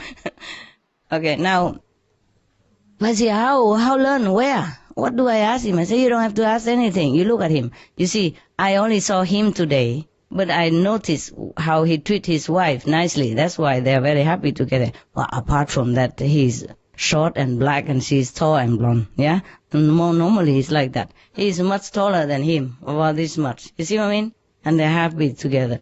Before she came, he came already because they're working with me, so we came together down to eat something. And then I say, why don't you invite all your wife also, if you want to? And then so all the wife come afterward. And before she came, before the blonde German came, they already told me, be careful, you know, his wife is, they prepare me because they don't want me to be shocked or say something funny. I say, why? He said, because his wife is much taller than him. And he is much shorter. They do like this to me. I say, oh, so is she blonde, right? So they say, yes, how you know? I say, yeah, that's typical. Typical blonde people, always, you know, blonde and tall model. They always have a husband or boyfriend shorter, black, you know, like dark hair. They would be much happier if he has a big stomach and bald head. See? Then that's a perfect couple for the blonde. So that's why they were surprised why I know she's blonde before I even saw her. I say, I know, I saw many couples like that, and they're very happy together, and they are also like, I say, yes, they are. I say, yeah, I know it. So I told the taxi driver, you learn from that example. You see, look at him. He is not handsome at all. I say, but don't tell your friend. Don't tell. And besides, he already married before, and he has 2 children before her even. But this second time marriage also have 1 child. And they're very happy together, you know. And the child, the later one, very handsome, despite the father. Very handsome, intelligent, very open, very lovable kid. Compared to the before the first marriage boy, who also came along, but he looked different. He looked reserved, serious, and not smiling and not open. I guess because of broken marriage. Because the half big brother knew that now his father loved this family more and left him because of her, or maybe no matter who left whom, you know, father is more with this family now, have his own child, probably love this younger second marriage son more than him, or that's what he think, you know. Of course, and so he's not very open and not very happy. You can see it in the face also. And this child is very, very absolutely happy, confident, secure. It's just because of good marriage. The second marriage is the love child, you see, and then he's so happy, and she's pregnant again now, for example. So I say, how do he keep his marriage so strong? You see, when they're together, we are a big group of people, but he's always connected with his wife. You see his hand always either on her legs or on her shoulder or touching her hand or looking at her now and then and always referring to her, always attentive to her. And you see she's so beautiful, blonde and tall and blue eyes, and you see he's so ugly. I said, don't tell your friend. But I'm just telling you. And he agreed. He said, yeah, he agreed. I said, why? Why is that? A woman just love attention, no? She loves to feel that you love her no matter what, you know, no matter with how many people. You see that man? No matter how many people around him, no matter whom he talked to, he always keep connection with his wife. He's always remain connected. And he didn't really do it like on purpose, or maybe he did on purpose, I don't know.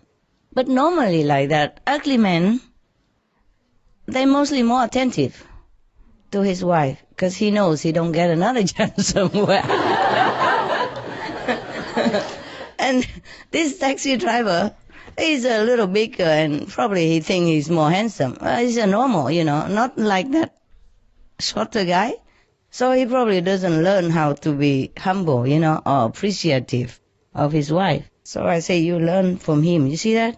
And he doesn't even have to take like the whole day with his wife or anything. Anytime you come home, you just hug her and say you miss her and, you know, how you love her and you appreciate a clean house and good food or anything. Even though you know it, you never say anything. Just about daughter all the time. You know, it's very bad for your wife to hear all that instead of something about her. No? So you see, that's also a good example in front of him and he didn't learn it. You see what I mean? Yeah, that's like, I'm just telling you that because if you look for like a handsome man or something, maybe you won't be happy. Just let love find you, you know? And then after a while, you will fall in love, not with a man. You know? The man can change, their face get older, and maybe smell in the morning or something, or after not bathing for a day, but love is always there, see me? Yeah. Because even if a handsome guy, he go out, if he have accident or something, he might not be handsome anymore. The appearance, yeah? And sometimes you think you like to look for a sweet man and something like that. He might look sweet, but he's not that sweet. No, he's maybe cold and calculating inside. He just pretend to be sweet or just politically sweet. You see what I mean? So that to get on well with everybody, to do what he want to do, or to be a good guy in the group, you know? But he might not be that good. That's why you're disappointed all the time. Listen to your mom here who has no boyfriend or no husband, talking like an expert. But it's true, no? Or not? Huh? No? No, don't say that because I'm master, eh? Tell me, is that true?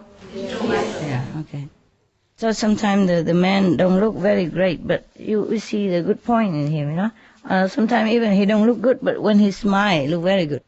And you tell him that, for example. You have to also be loving and kind to him also. And then you get that in return, and then more and more all the time build up together.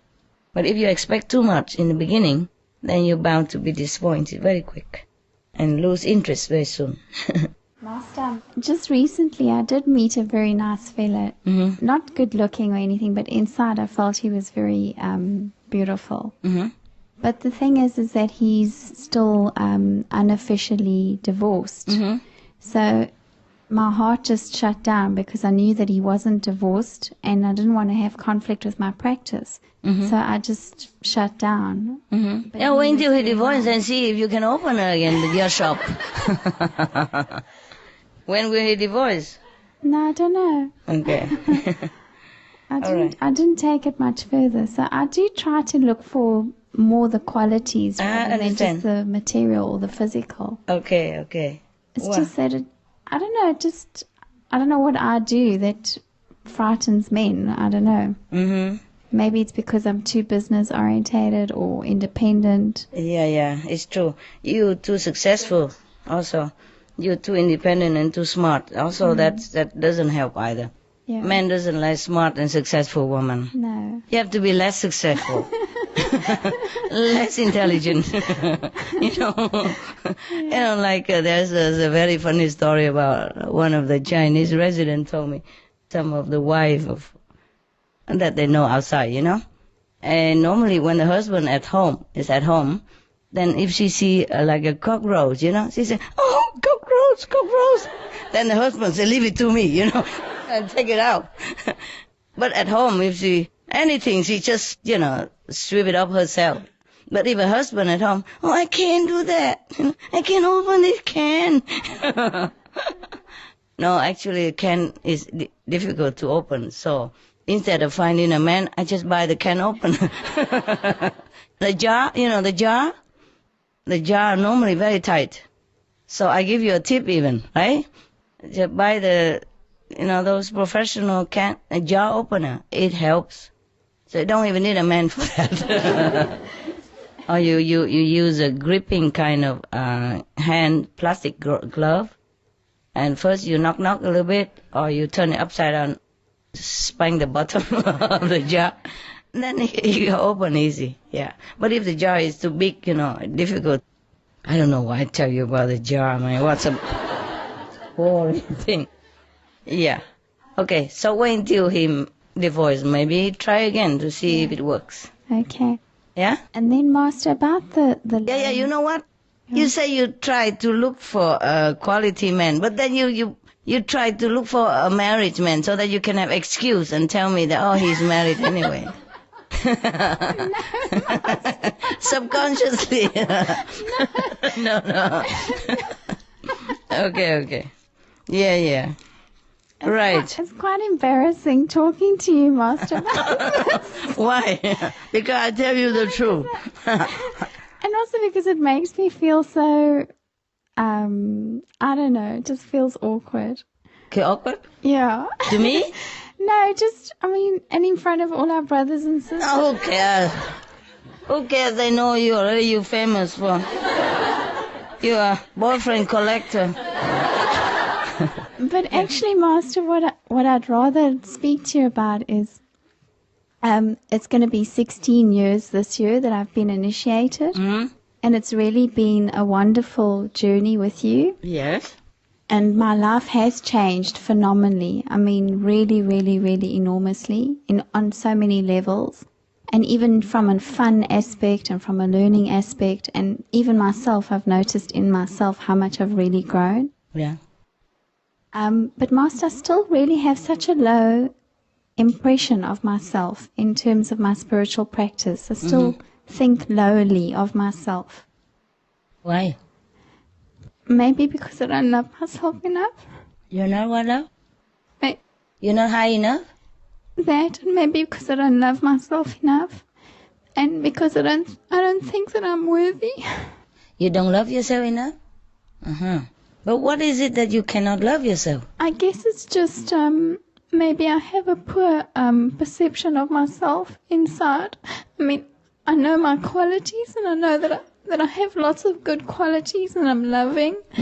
And I like to be kind and generous to people, but at the same time I can really get irritated with people and really get agitated. I do too. Look at what I did yesterday. I kicked the guy out even, not just irritated.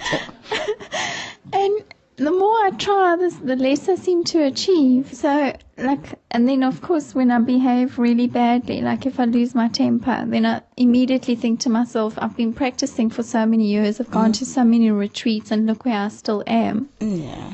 But I do know that I have progressed. It's just that I feel maybe I've been really slow. And obviously I'd like to change that. Oh, don't worry, honey. I get worse now than before. Is it? No. When I was married, I was sweet and honey. And look at me now. I fired the guy on the spot. You see, so that's also why I feel lonely, because of that constant mental that's going on. Oh, okay, don't worry. Myself. Don't worry. You're okay. And then the other reason why I also feel lonely is because I'm not really well liked at our center, and I don't feel understood a lot of the time. Yeah. Why? But even with outside people, I don't feel understood. Yes. So it's funny, huh? That kind of also adds to the loneliness. Oh, so sorry, love. No, I feel better with outside people than with the inside people. I told you, the taxi driver in love with me. The Monaco driver, the special car come here, princess. Oh, just for you. So I'm not complaining, Master, like with my practice. And don't worry, I'm worse than you. Yeah. Okay. It's just that I wish I could be better. Outside people, like with business dealing people, or just normal taxi driver, for example? What do you mean? Whom that you don't get on well with? No, like the outside. if for instance, if I go out on a date. The what? Like, the date? As an example, if I go out on a date, then I really feel out of place. In business, for some reason in business, I'm really very good, but in business it's never really about me. It's always about serving my customer or my client. Then it's good. Then you're good. Well there. Then you're good. That maybe that's, we are not all good at everything. See? Sometimes we're good at something only, and we're born to do that. Then it's good. Maybe you shouldn't date at all. Maybe don't you ever consider that? I do. I go for long periods without dating. I mean, I went for almost a year without dating anyone. Almost a year, wow. No, and then I get a lot of pressure, Master. Imagine me. Almost a year, eh? Well, Okay. like in that year, then there's no coffees with anyone or no social, you know? I understand. But then I also get a lot of pressure from my customers. Like my clients say, you know, you're 40 already, you got to get married. Oh, who cares about them? You know, like when are you... Just tell them you're lesbian. They think that already. Nowadays it's very in. You be lesbian or gay is in. Yeah? Tell them you get on better with women. Yeah. But all women are taken, so you're lonely. That's normal. Okay. So the self-esteem, I think, is really the big issue, Mom. I don't know why you have your self-esteem so low. You're doing well and you're so good and so devoted, you know what I mean? I am devoted. In my opinion, yeah? Thank you, Master. But am I okay in my practice? If you're going out of the date and you feel out of place because maybe that date is not fair for you. It's not good for you. Maybe you're just lonely, just grab a man just to pass time. Yeah. Maybe you're not sincerely looking for a date, that's why. See what I mean? The poor guy, don't. He doesn't know, he probably are serious, you know? And you're just not serious, so try to be serious next time. But never mind, even if you're not serious, you know, people are not just go out to coffee and jump into marriage right away, you know? Normally people get to know each other and that's normal. And if it's not suitable, then why not, you know, just, or what? What's wrong with that? Out of date maybe because he doesn't know how to talk. Most men, they don't talk much, you know? Yeah. Yeah. And I do get bored, Master. Or get bored, yes. Yes. Or you have to do all the talking. Also, it's okay. Or get into a taxi and they love to talk. And Master, more importantly about my practice with my self-criticism all the time, am I actually slowing myself down with my practice? Why you criticize yourself so much? You're doing your best. Look at that. I mean, we just announced a few days ago and you jump on the airplane, come here already. If you're not really sincere about your practice, you wouldn't do that. You understand? Mostly the people who came in the first batch are the most sincere. I mean, there are exceptions, of course. See what I mean? There are exceptions, but because they just drop everything and come. Except the other people who also like to do that, but they cannot. That's different. But if they can, and they come right away, then they are really mostly sincere. It has nothing to do with level of practice. At least they're sincere. See what I mean? But it's okay. You maybe you're too hard on yourself because you've been failing in your date, and then you think you are just you just got the wrong guys all the time, and you think nobody likes you. Have to have the right guy. Nothing. You know why? It's rather to be alone than be with the wrong people. They could hurt you and make you feel very down. Make you feel unworthy even. Understand? Make you feel low self-esteem. So better pick up the real, real thing. And if you date, then set your mind first at ease that I'm just going to have a coffee with him and have a chat with him. No fixing things in advance, no imagining romance or anything. Then you won't feel so disappointed. You understand? Don't like the guy immediately. Or don't think that, okay, I'm going to marry him or something like that. Just have a coffee, yeah? And talk about weather and CNN, whatever, huh? Climate change, vegetarian diet. Convert him. Every time you go out on a date, set a mission. I do manage that. I do manage that. I have converted a few. In 2 weeks, I get this guy on vegetarian diet. In 3 weeks, I get him on vegan diet. 4 weeks, I drag him into the group. Convenient method. In 3 months, I make him my brother.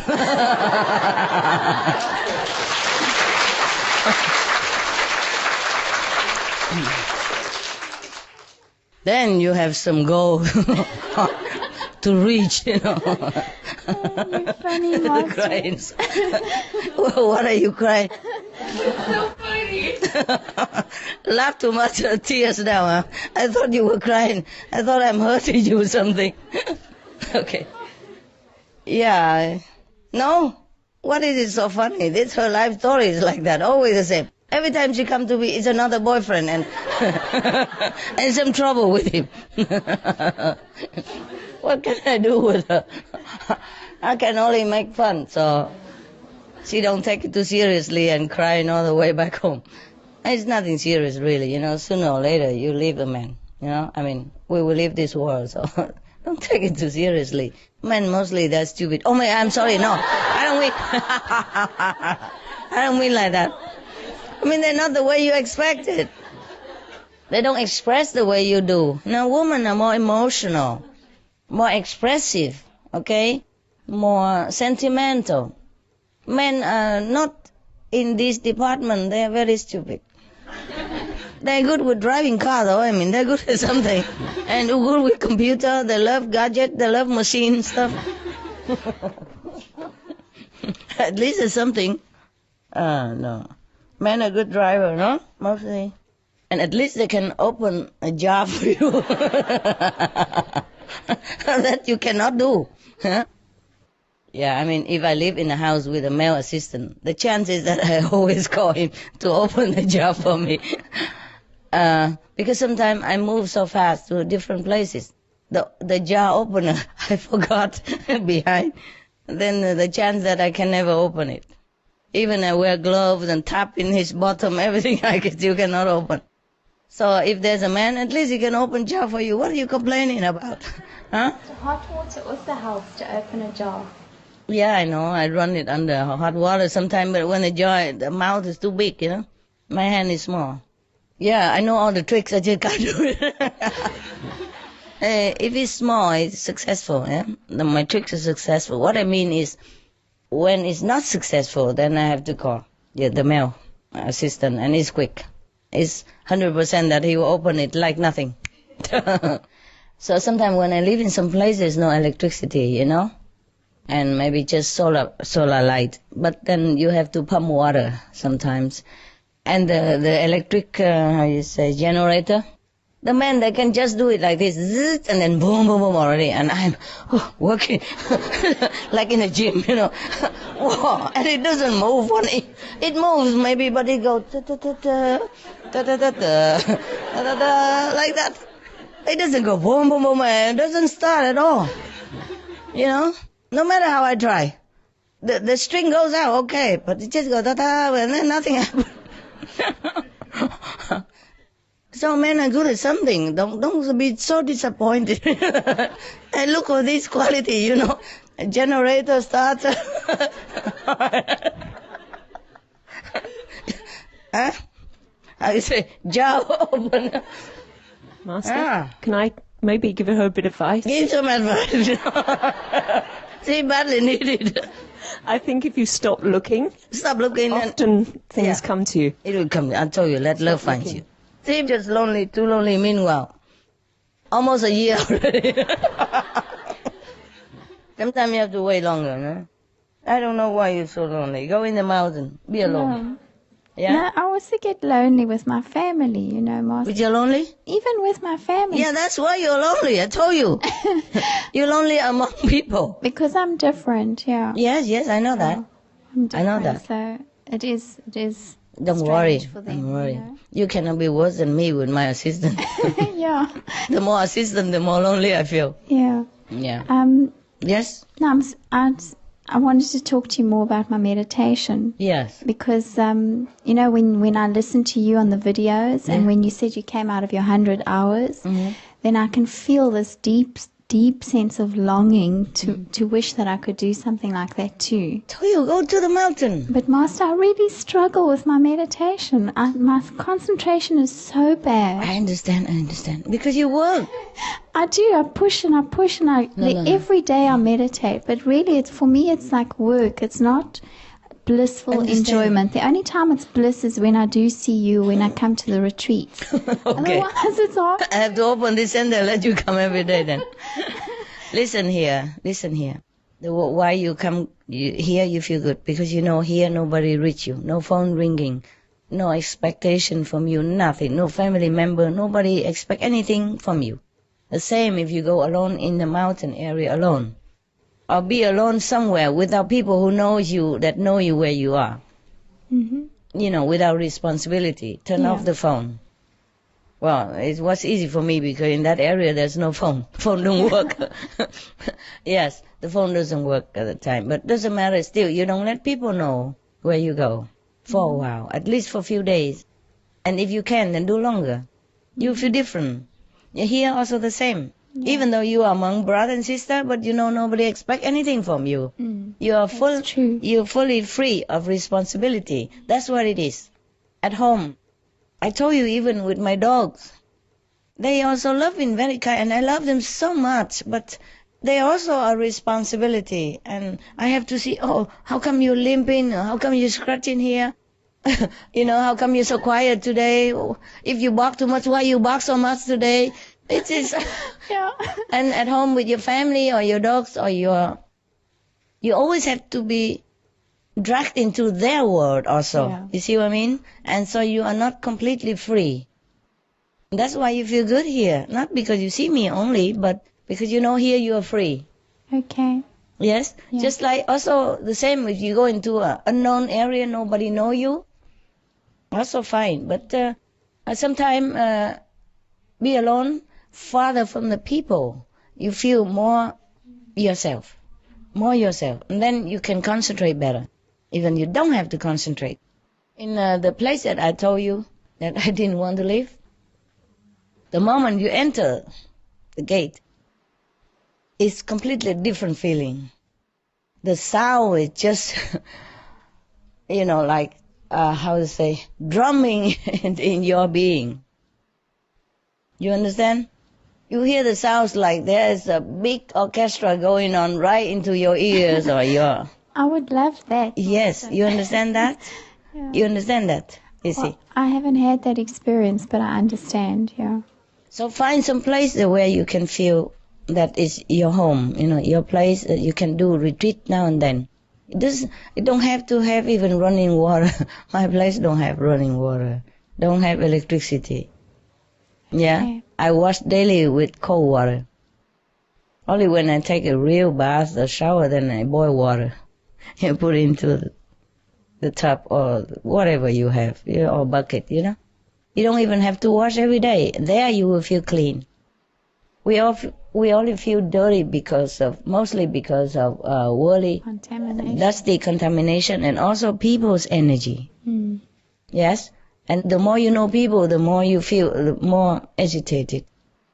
Because the people who do not have a spiritual inclination, they are more heavy. They're heavier than you, perhaps, even though you think you're lousy. But at least you have somewhere to turn to, you know? You have the teaching, you have me, you have your brother and sister, you have some nice memory to think of. And you have something like a shoulder to lean on invisibly, yeah? But most people outside, they don't have it. So they're very burdened, you know? Burdened. And they're suffering inside. So if you're around them, you feel it. You feel, even though invisibly, but it burdens your soul also. And sometimes you are agitated for nothing. For no reason. No reason. Yes. And sometimes you have headache with no reason. Okay? And don't always blame yourself. If you are out there and do business, that's the way it is, the price you pay. Thank you most. You're welcome. It is truly like that. Even I feel it, you know. Like in a place I live, there was a dog center nearby, just recently. I don't live there anymore, and there's a dog center. And even I heard them from far away. I am reminded all the time that they are in trouble, that they're suffering, you know, because not all dogs are adopted immediately. They stay all together in the center, and they have to chain them, you know, so that they don't go and fight with each other also. Some dogs are free, some dogs are in cage, some dogs are in dogs' place, some dogs are chained because they don't have all the places. You see what I mean? Even though I help them now, I give them money and food and, you know, anonymously, of course, I just tell my assistant to go and drop it behind the gate, that's it. with a few thank you note for taking care of dogs. Even though I do help them, but I still feel burdened. Understand? The life that they have, the suffering they are going through, it burdens me, and it's not easy for me to meditate even like that. Or when I deal with assistant even, they constantly make trouble and I cannot even drop them in my mind. You see what I mean? Like, just forget it, it's not that easy. So when you're doing business, there are more responsibility, more trouble, more complication. And at night when you go home, sometimes you even take your work with you. So how can you even meditate? It takes very long time to meditate. And by the time you struggle to be free, you're already too tired. You sleep already. See what I mean?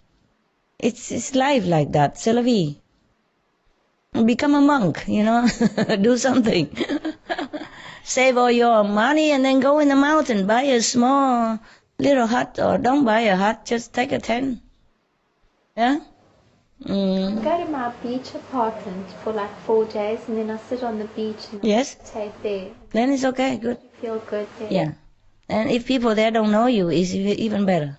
I mean, the one, maybe they know you, but they're not associated with you. They don't know who you are and working. They don't expect things from you. That's the best. Even you be among outside people. Just free, feel very free, yes. But it depends on places, of course, I like mountain better, because beach are always some people there. They come around and they smoke, and some big guy with the radio blasting around you, Or some guy come and try to pick you up and stuff, I don't get that. Huh? I don't get that. You don't get that? You don't get that? Lonely man came and picked you up on the beach? Yeah, but a quiet, lonely mountain is a good place. Yeah, I'll try. You can hear the voice so loud without even effort. Yes. In the city, you can hear the sound also. But because of so much noise around, you seem not to hear it. It distracted your attention, and so you don't even hear it. Not because the sound is not in the city. The sound go in the mountain. It's not that, but the mountain's so quiet. Beach also good, yes, but it's just always a chance that the people around, and you're not free to meditate the way you want, that's all. Well, never mind. Here is good, at least come now and then. Okay, it's open now. Anybody can come anytime now, right? But it's long way, hey. How many hours? Master, it's about 10 hours for the one flight and then 1.5 for the other. So it's about 14, 15 hours. But the funny thing is I'd already booked to go to Taiwan for 12 days. To do what? Just to go and meditate in Taiwan. In Sihu? Yeah, okay. From the 29th of March to the 10th of April. On this? Oh, just coincidentally? Yes. And because I had a feeling that you would see us, but I wasn't sure when. And I wanted to meditate. I felt I wanted to meditate and recharge. So I made plans to go to Taiwan. Yeah. And then, of course, your announcement came. So you changed the ticket? No, I kept that ticket. I'll go another time. And then I bought another ticket for this one. Wow, you should feel lucky that you could afford it. Yes, thanks to your grace. Yeah, you're a very lucky woman. I don't know why you're lonely and sad. People say if you're lucky in money, you're not lucky in love. Some people say like that. Yeah. Maybe that's why I'm lonely too, I just have money. So, Master, I put my name down today to stay longer if I can. Yeah, sure. Stay as long as you want. Thank you, Master. Everybody, every of you. And the people who book for they can also come earlier, huh? Is somebody responsible there? Yeah? They can come earlier if they want, huh? Yeah. They cannot be worse than Bangkok, Thailand, I mean. Yeah. Bangkok. Cannot be worse than Thailand retreat, right? Yeah. Yeah. Here, at least it's our place. You can wait, yeah? There's no elevator, Yeah. What? So if I can stay longer, I'm offering my services to you if you need my help with driving or anything. Not that you need it, but I'm available to serve. Thank you. But you cannot stay as long, 3 months only, right? Something. No, I'll stay until, if they allow me to stay here, I'll stay until the 9th of April. Oh, that's not much. So it's not much. How much can you drive me? But Master, if I didn't have the responsibilities at home, I would stay as long as you wanted me to. And You can't. Your visa is different, no, I right? have an Italian passport. You have? Yes. I thought you are South African. It's very difficult. No, I have both passports. All right.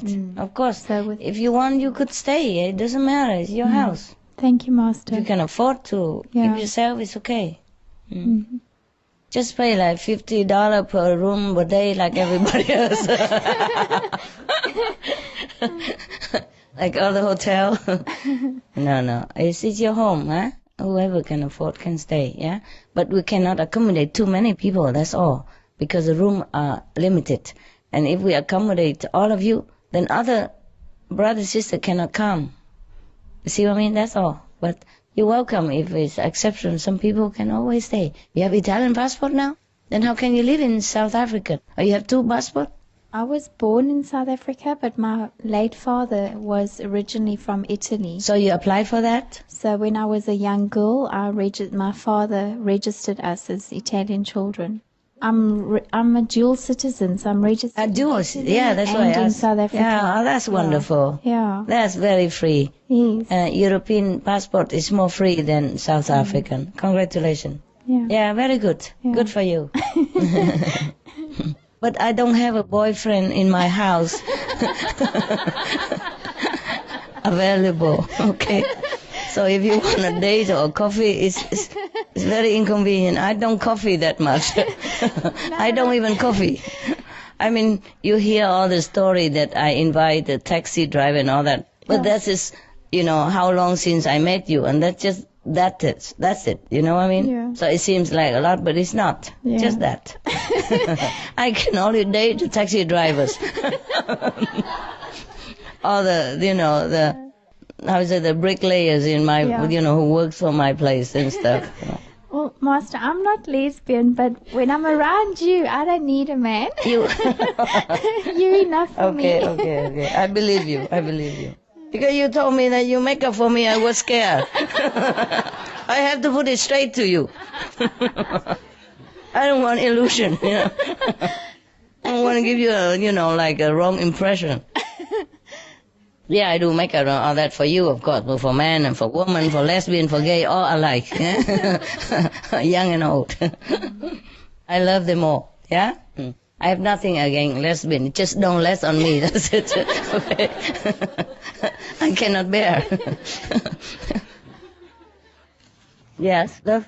I was wondering about love and attachments, because recently I read in Secrets to Effortless Spiritual Practice that if you fear attachments, then don't love, or something like that. No. Because all of your teachings are about extending our love to... Yeah, of course. But you can also have your individual family love. Right. It's not exclusive, yeah? It means that love your family, but love also others, in a community like love. And I love thy neighbor, right? Okay? But it's not forbidden to fall in love. Just be careful when you fall in love. Because sometimes you fall in love with the wrong person and it hurts so much. It's more pain than pleasure, that's all. It's okay to date and get to know each other for a long time. But sometimes it's still not the same. Because you read some story, like some people even divorce on the honeymoon days. Yeah, because normally they just not for you, but just for the sake of talking about it. Why? Because mostly they just date each other, Like you see each other when you feel in the mood, or once or twice a week, or 3 times, or even every day per week, but you only see each other for a short while, couple of hours, or maybe even a day, and then you go to your private home, you have your freedom, your world, see, your privacy and your control of your world. But then after you are married, you have to be together, sharing the same joy as well as the same sorrow, same responsibility. But when you're dating, you always share the joy. See what I mean? You put your best foot always forward. and make the best impression possible. Even if you maybe sometimes fall in love with each other just for a little while, and then you call, and then you make up again next day because a few more days and you forget everything easy and you have other things to do, and then you miss each other and then you come. But when you are together, that's difficult to do that. You cannot miss each other because you see each other every day. You cannot forgive each other because yesterday he made a mistake, today he make another one, for example. You see? And the day before he misunderstand you, or he didn't listen to what you want, and today he did the same thing again with another thing. So you don't have a space to forgive and forget. Yeah, and then there's financial problem together, and even you have children, then it's different priority, not each other anymore, but other people. So is that why you said it was an attachment, or that's just out the window, that idea? Like, even in terms of family love, I mean, like, loving your family, that's such... You feel obligated to them, I guess. Yes. To keep them happy all the time. Yes. And it's like a responsibility. No, it's not only that, but because you love to make others happy so that you feel that you're happy also. You see, you are together, you have to be happy. If not, because if he's not happy, you're not happy. It drags on for many days, and sometimes weeks, sometimes months, and then sometimes it breaks up altogether. And then maybe you go back to each other again, but then it's the same thing. Attachment is very difficult to make a frontier between love and attachment. Mostly love is attachment also. I mean, this individual love is attachment. You just want that person for yourself. And you're miserable if that person's gone. Or gone with somebody else. Or break up. You're miserable. That is attachment. Because you love first, you see? And then you want each other. And that become attachment too. Yeah, attachment means you cannot live without that person. Okay, so only if it's really unconditional, then it's detached. Yeah, but it's very difficult, maybe. How you love a person and just let him go anywhere and do anything with anybody else. Well, it's very difficult. The love, unconditional love, is the love of the Buddha, of Jesus, or of the highly developed monks and nuns. They just sacrifice themselves, or they do anything just for others' sake, you know? Right. Even do things that they don't like, you know, or hardship, work hard, or enduring difficult situations is for other people. That's unconditional love. But you cannot have unconditional love with a person that you involved, you know, physically, sexually, because you will want to keep that person for yourself alone. And you, even if you want to make him happy, just because that make you happy. Because he's yours. You see what I mean? But the unconditional love is that you just love everybody. You do everything for everybody without that person even know you, without that person even be yours or do anything back to you. That's the love of the Buddha. You see? It's different level. You cannot have unconditional love, I'm sorry, if you're married or if you have a boyfriend. This is not unconditional love. But it could breed unconditional love if situation arise. For example, you have a boyfriend or you're married to your husband, yes, but he's very ill, yes, and then maybe he needs a liver transplant, and then your liver is matching. And even though giving a part of your liver, it could be very dangerous to you, but you would gladly do it because you love him. And that's also maybe unconditional love, or partly or highly unconditional love, okay? That could also be unconditional love. But still, because he's yours. See what I mean? So it has a little bit of condition in it. You want him alive for you. See what I mean? Yes. Or you cannot bear to see him die or suffer. Yes, because he's yours. Because you're deeply involved with him. You want him there. You want him in your life. Yes? But the unconditional love is that you help, you do things without wanting that person around or doing anything to you or even know your name or even know your face. Don't even think about anything. Just help because he needs it. Whoever, wherever. See what I mean? Yes. Yes. Difficult to have unconditional love if you're together as, you know, like ownership. Okay? That also tinted with attachment. Mm-hmm. And possessiveness, nah? And self-love also. It's nothing wrong. It's not wrong. To love your partner is not wrong. It's not the great general love like we love the world. You see what I mean? Love the people in need, yeah? It's different. But it's different.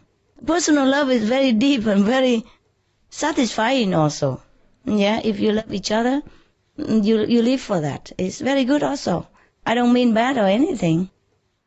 But it's difficult to be not attached if you have a partner love. You see what I mean? It's also part of God love. Eh? Part of, yes.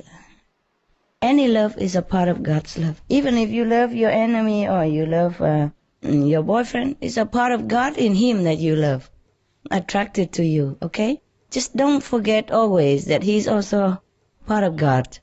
And love him as thus also, not just a physical being. Yes? So it's easier to forgive and love him more that way. Yeah? Don't forget he's also God. Okay? Even if he's not initiated or not vegetarian. Then you can love him more. And easy to forego his mistake, overlook his mistake. All right, any more romantic thing? You done? Two liters? Yes, thank you, Master. Yeah, the Master, the expert. stuck again. No, many years ago you told me that I must get a boyfriend.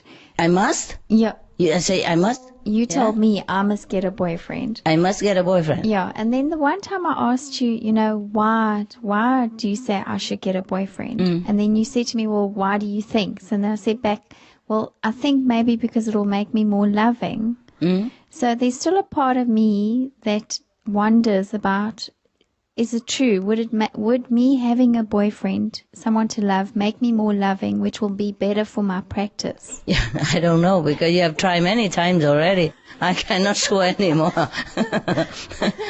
No, at that time only, because maybe you were longing to love somebody and you were lonely, so I say, just get a boyfriend. And sometimes I tell a man, get a dog. Because he needs it. You need it, okay?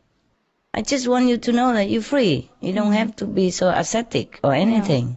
If you really want a boyfriend, just get one. That's what I meant, I guess, okay?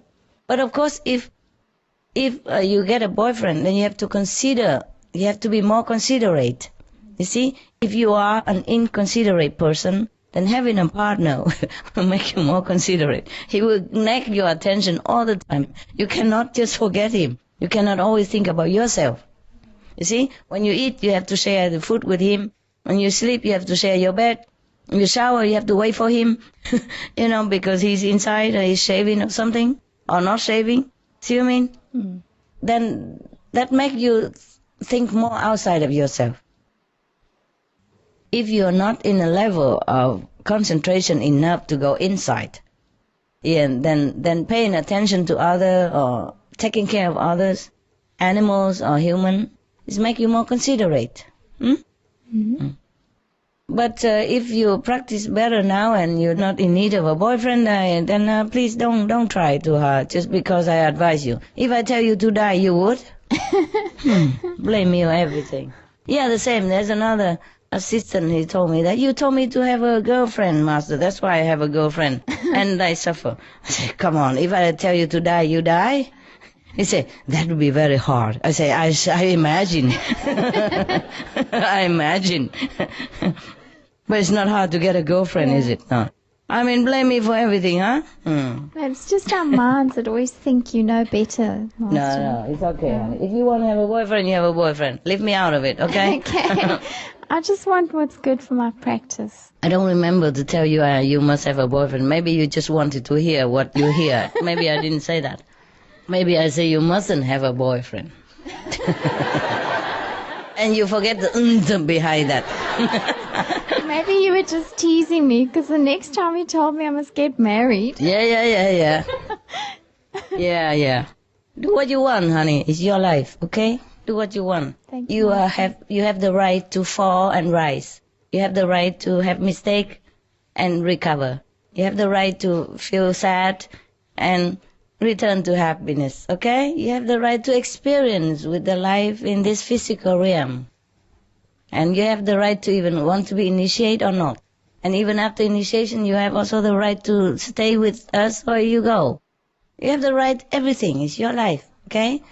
So If you ask me, then I say, okay, do what's good for you. If you keep talking about boyfriend all the time, then I say, okay, have a boyfriend. What else would I say? Have a girlfriend? What I mean is, I'm very liberal. If there is a liberal party, I be the chief. You know?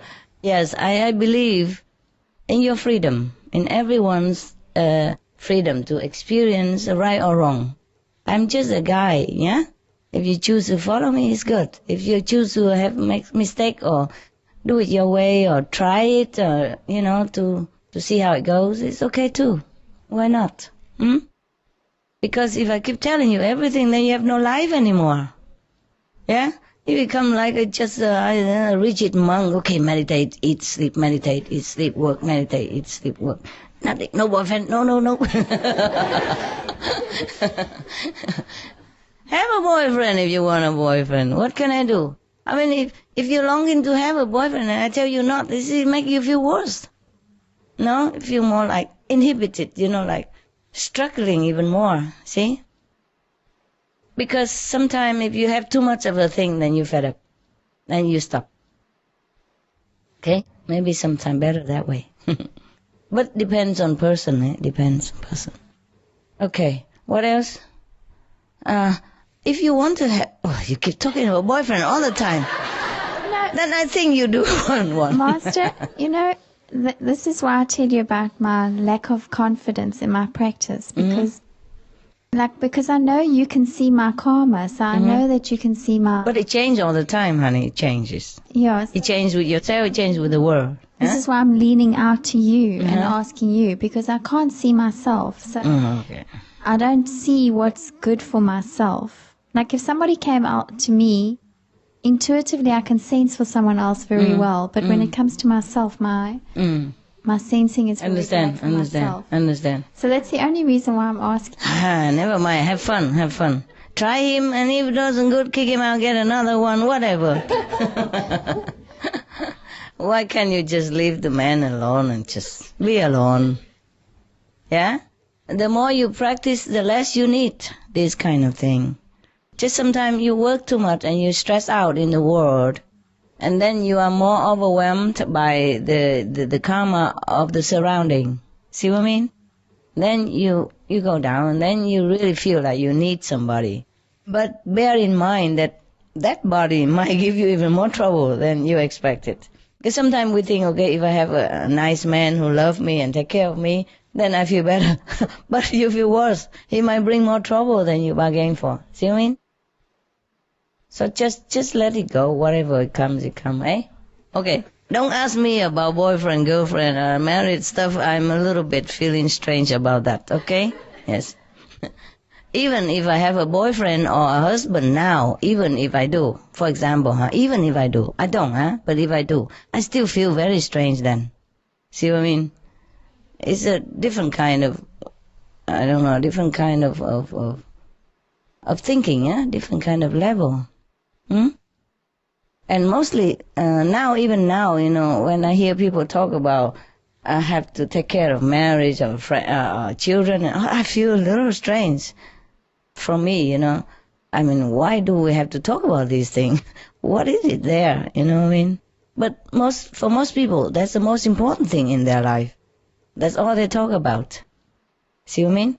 And if you are within the world and you're not unavoidable that you are influenced by their thinking, by their talking, because we are all connected and we have radio in here. See? So what happened to other people affect us a lot. It's collective karma, understand?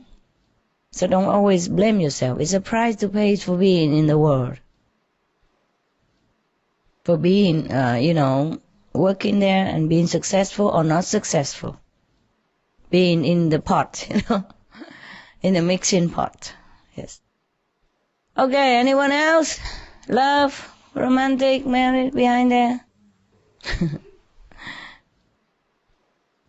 Wow, time passed, eh? 2 o'clock plus. Wow, 1, 2, more than 3 hours. 3 hours, kind of. Oh, yes. Hi, Master. Hearing you say all of these things, though, how do you find a good balance between the mundane world and practicing? Because, you know, finding a boyfriend and all of these things, it's just us trying to find God. Do you have a boyfriend? No, I don't. No, then don't ask. I know, I'm not talking about that, but how do you find like a good balance? Because... How? How do I find a good balance? Yeah. Difficult. There's a price to pay for everything in this world. Mm-hmm. If you choose to struggle with feeling alone or loneliness sometimes and avoiding the other complication, then you stay single. But if you want to pay the price for having a taste of, partnership, yes, then there is also other complication to go with it, His or her personalities, his or her background, his or her complex or level of consciousness. You see what I mean? That bring things into your life, whether interesting or miserable or, or sadness or trouble. But not even like regarding boyfriends, because you say that, when we mix with the outside world, we get influenced by other people's thinking. Definitely. Then how do we know that what our own true thoughts are? Mm-hmm. How do we know? Okay, whatever good for you, that's yours. Whatever you don't want to, but still bugging you, that's not yours. Okay, I don't know what I want though. I feel very lost. Mostly, what do you want? I don't know. My life is a little bit strange right now. I'm like in what? A good transition. Well, last year I focused, all on the physical aspects. I had a job, friends, whatever. And then, because of your grace, this year things have changed rapidly and very dramatically. I told you I was in New York last year, and when my job ended, I was planning to drive back. And on January 1st, I went to go pick up my friends so that we could drive back together. Mm-hmm. From New York all the way down to Georgia. And that night there was a very bad snowstorm. Mm. And I totaled my car. Mm. Yeah, I should have died. I really should have. You haven't. And I haven't, yeah. Oh. What a luck. Yeah, it was because of your grace. And how you know? I wasn't there.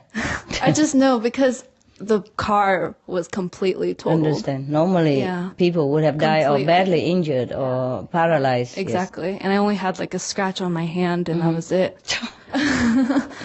But congrats. Yeah, and since then, things have just been moving so rapidly for me. I was at home for about a month, and I was really depressed. Why? Because I didn't know who I was, and all of these things. I didn't know why these things were happening. What thing happened? Just like car accident? Yeah, and like family life, and all these struggles. Yeah.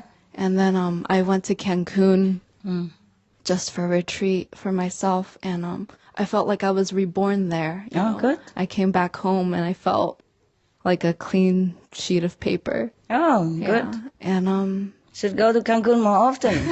Yeah, and then you become many sheets of clean paper. Yeah, exactly. And then honestly, exactly, she said. Yeah. Couldn't you take a joke? Okay, and then what happened now? Well, then I went back home, and I was just feel lost again. A little bit, and I was just like, I'm just letting my life to God and not doing anything because I'm very free right now. I'm lucky, yes. And then we saw the email, now I'm here. Mm-hmm. So, yeah. So, why you say you're lost? I feel like it's for spiritual like this is my year for spiritual progression. Mm-hmm.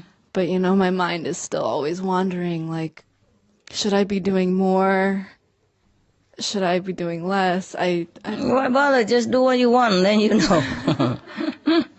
You're still young, that's why. Yeah. Most young people, they're a little bit adrift a little bit, Mm-hmm. Just do what comes. Yeah. Meditate as much as you feel like, or you think you should. Right. Try it. Yeah. And if you don't feel like you should meditate more, then try do something else, or you get a job or something, get a boyfriend. I don't want a boyfriend. No? Not right now. Okay, you're the opposite of the South African. Yeah. Okay, thank you, Master. Yes.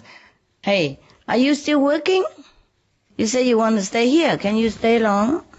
Master, I can stay until the 9th. The 9, yeah, I know that. Because I have my own business. Mm-hmm. I went back into real estate. I know. You say it's good now. You earn $1 million or something. Millionaire now, right? I didn't tell you. You didn't. You pay back? No, you own and you pay it all back, right? It's okay? You okay now? No, I still owe a lot more money. Yeah. I am much better. Thank you, Mom. Yeah, how do you stay here if you own a lot of money?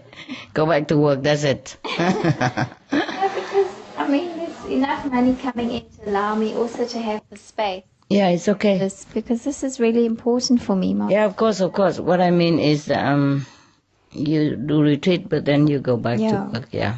Clean up first, yeah? Yeah. And then you can stay if you can afford, yeah? Thank you, Master. Mm-hmm. No more question? Okay. Then we stop the mental gymnast today and we do something else.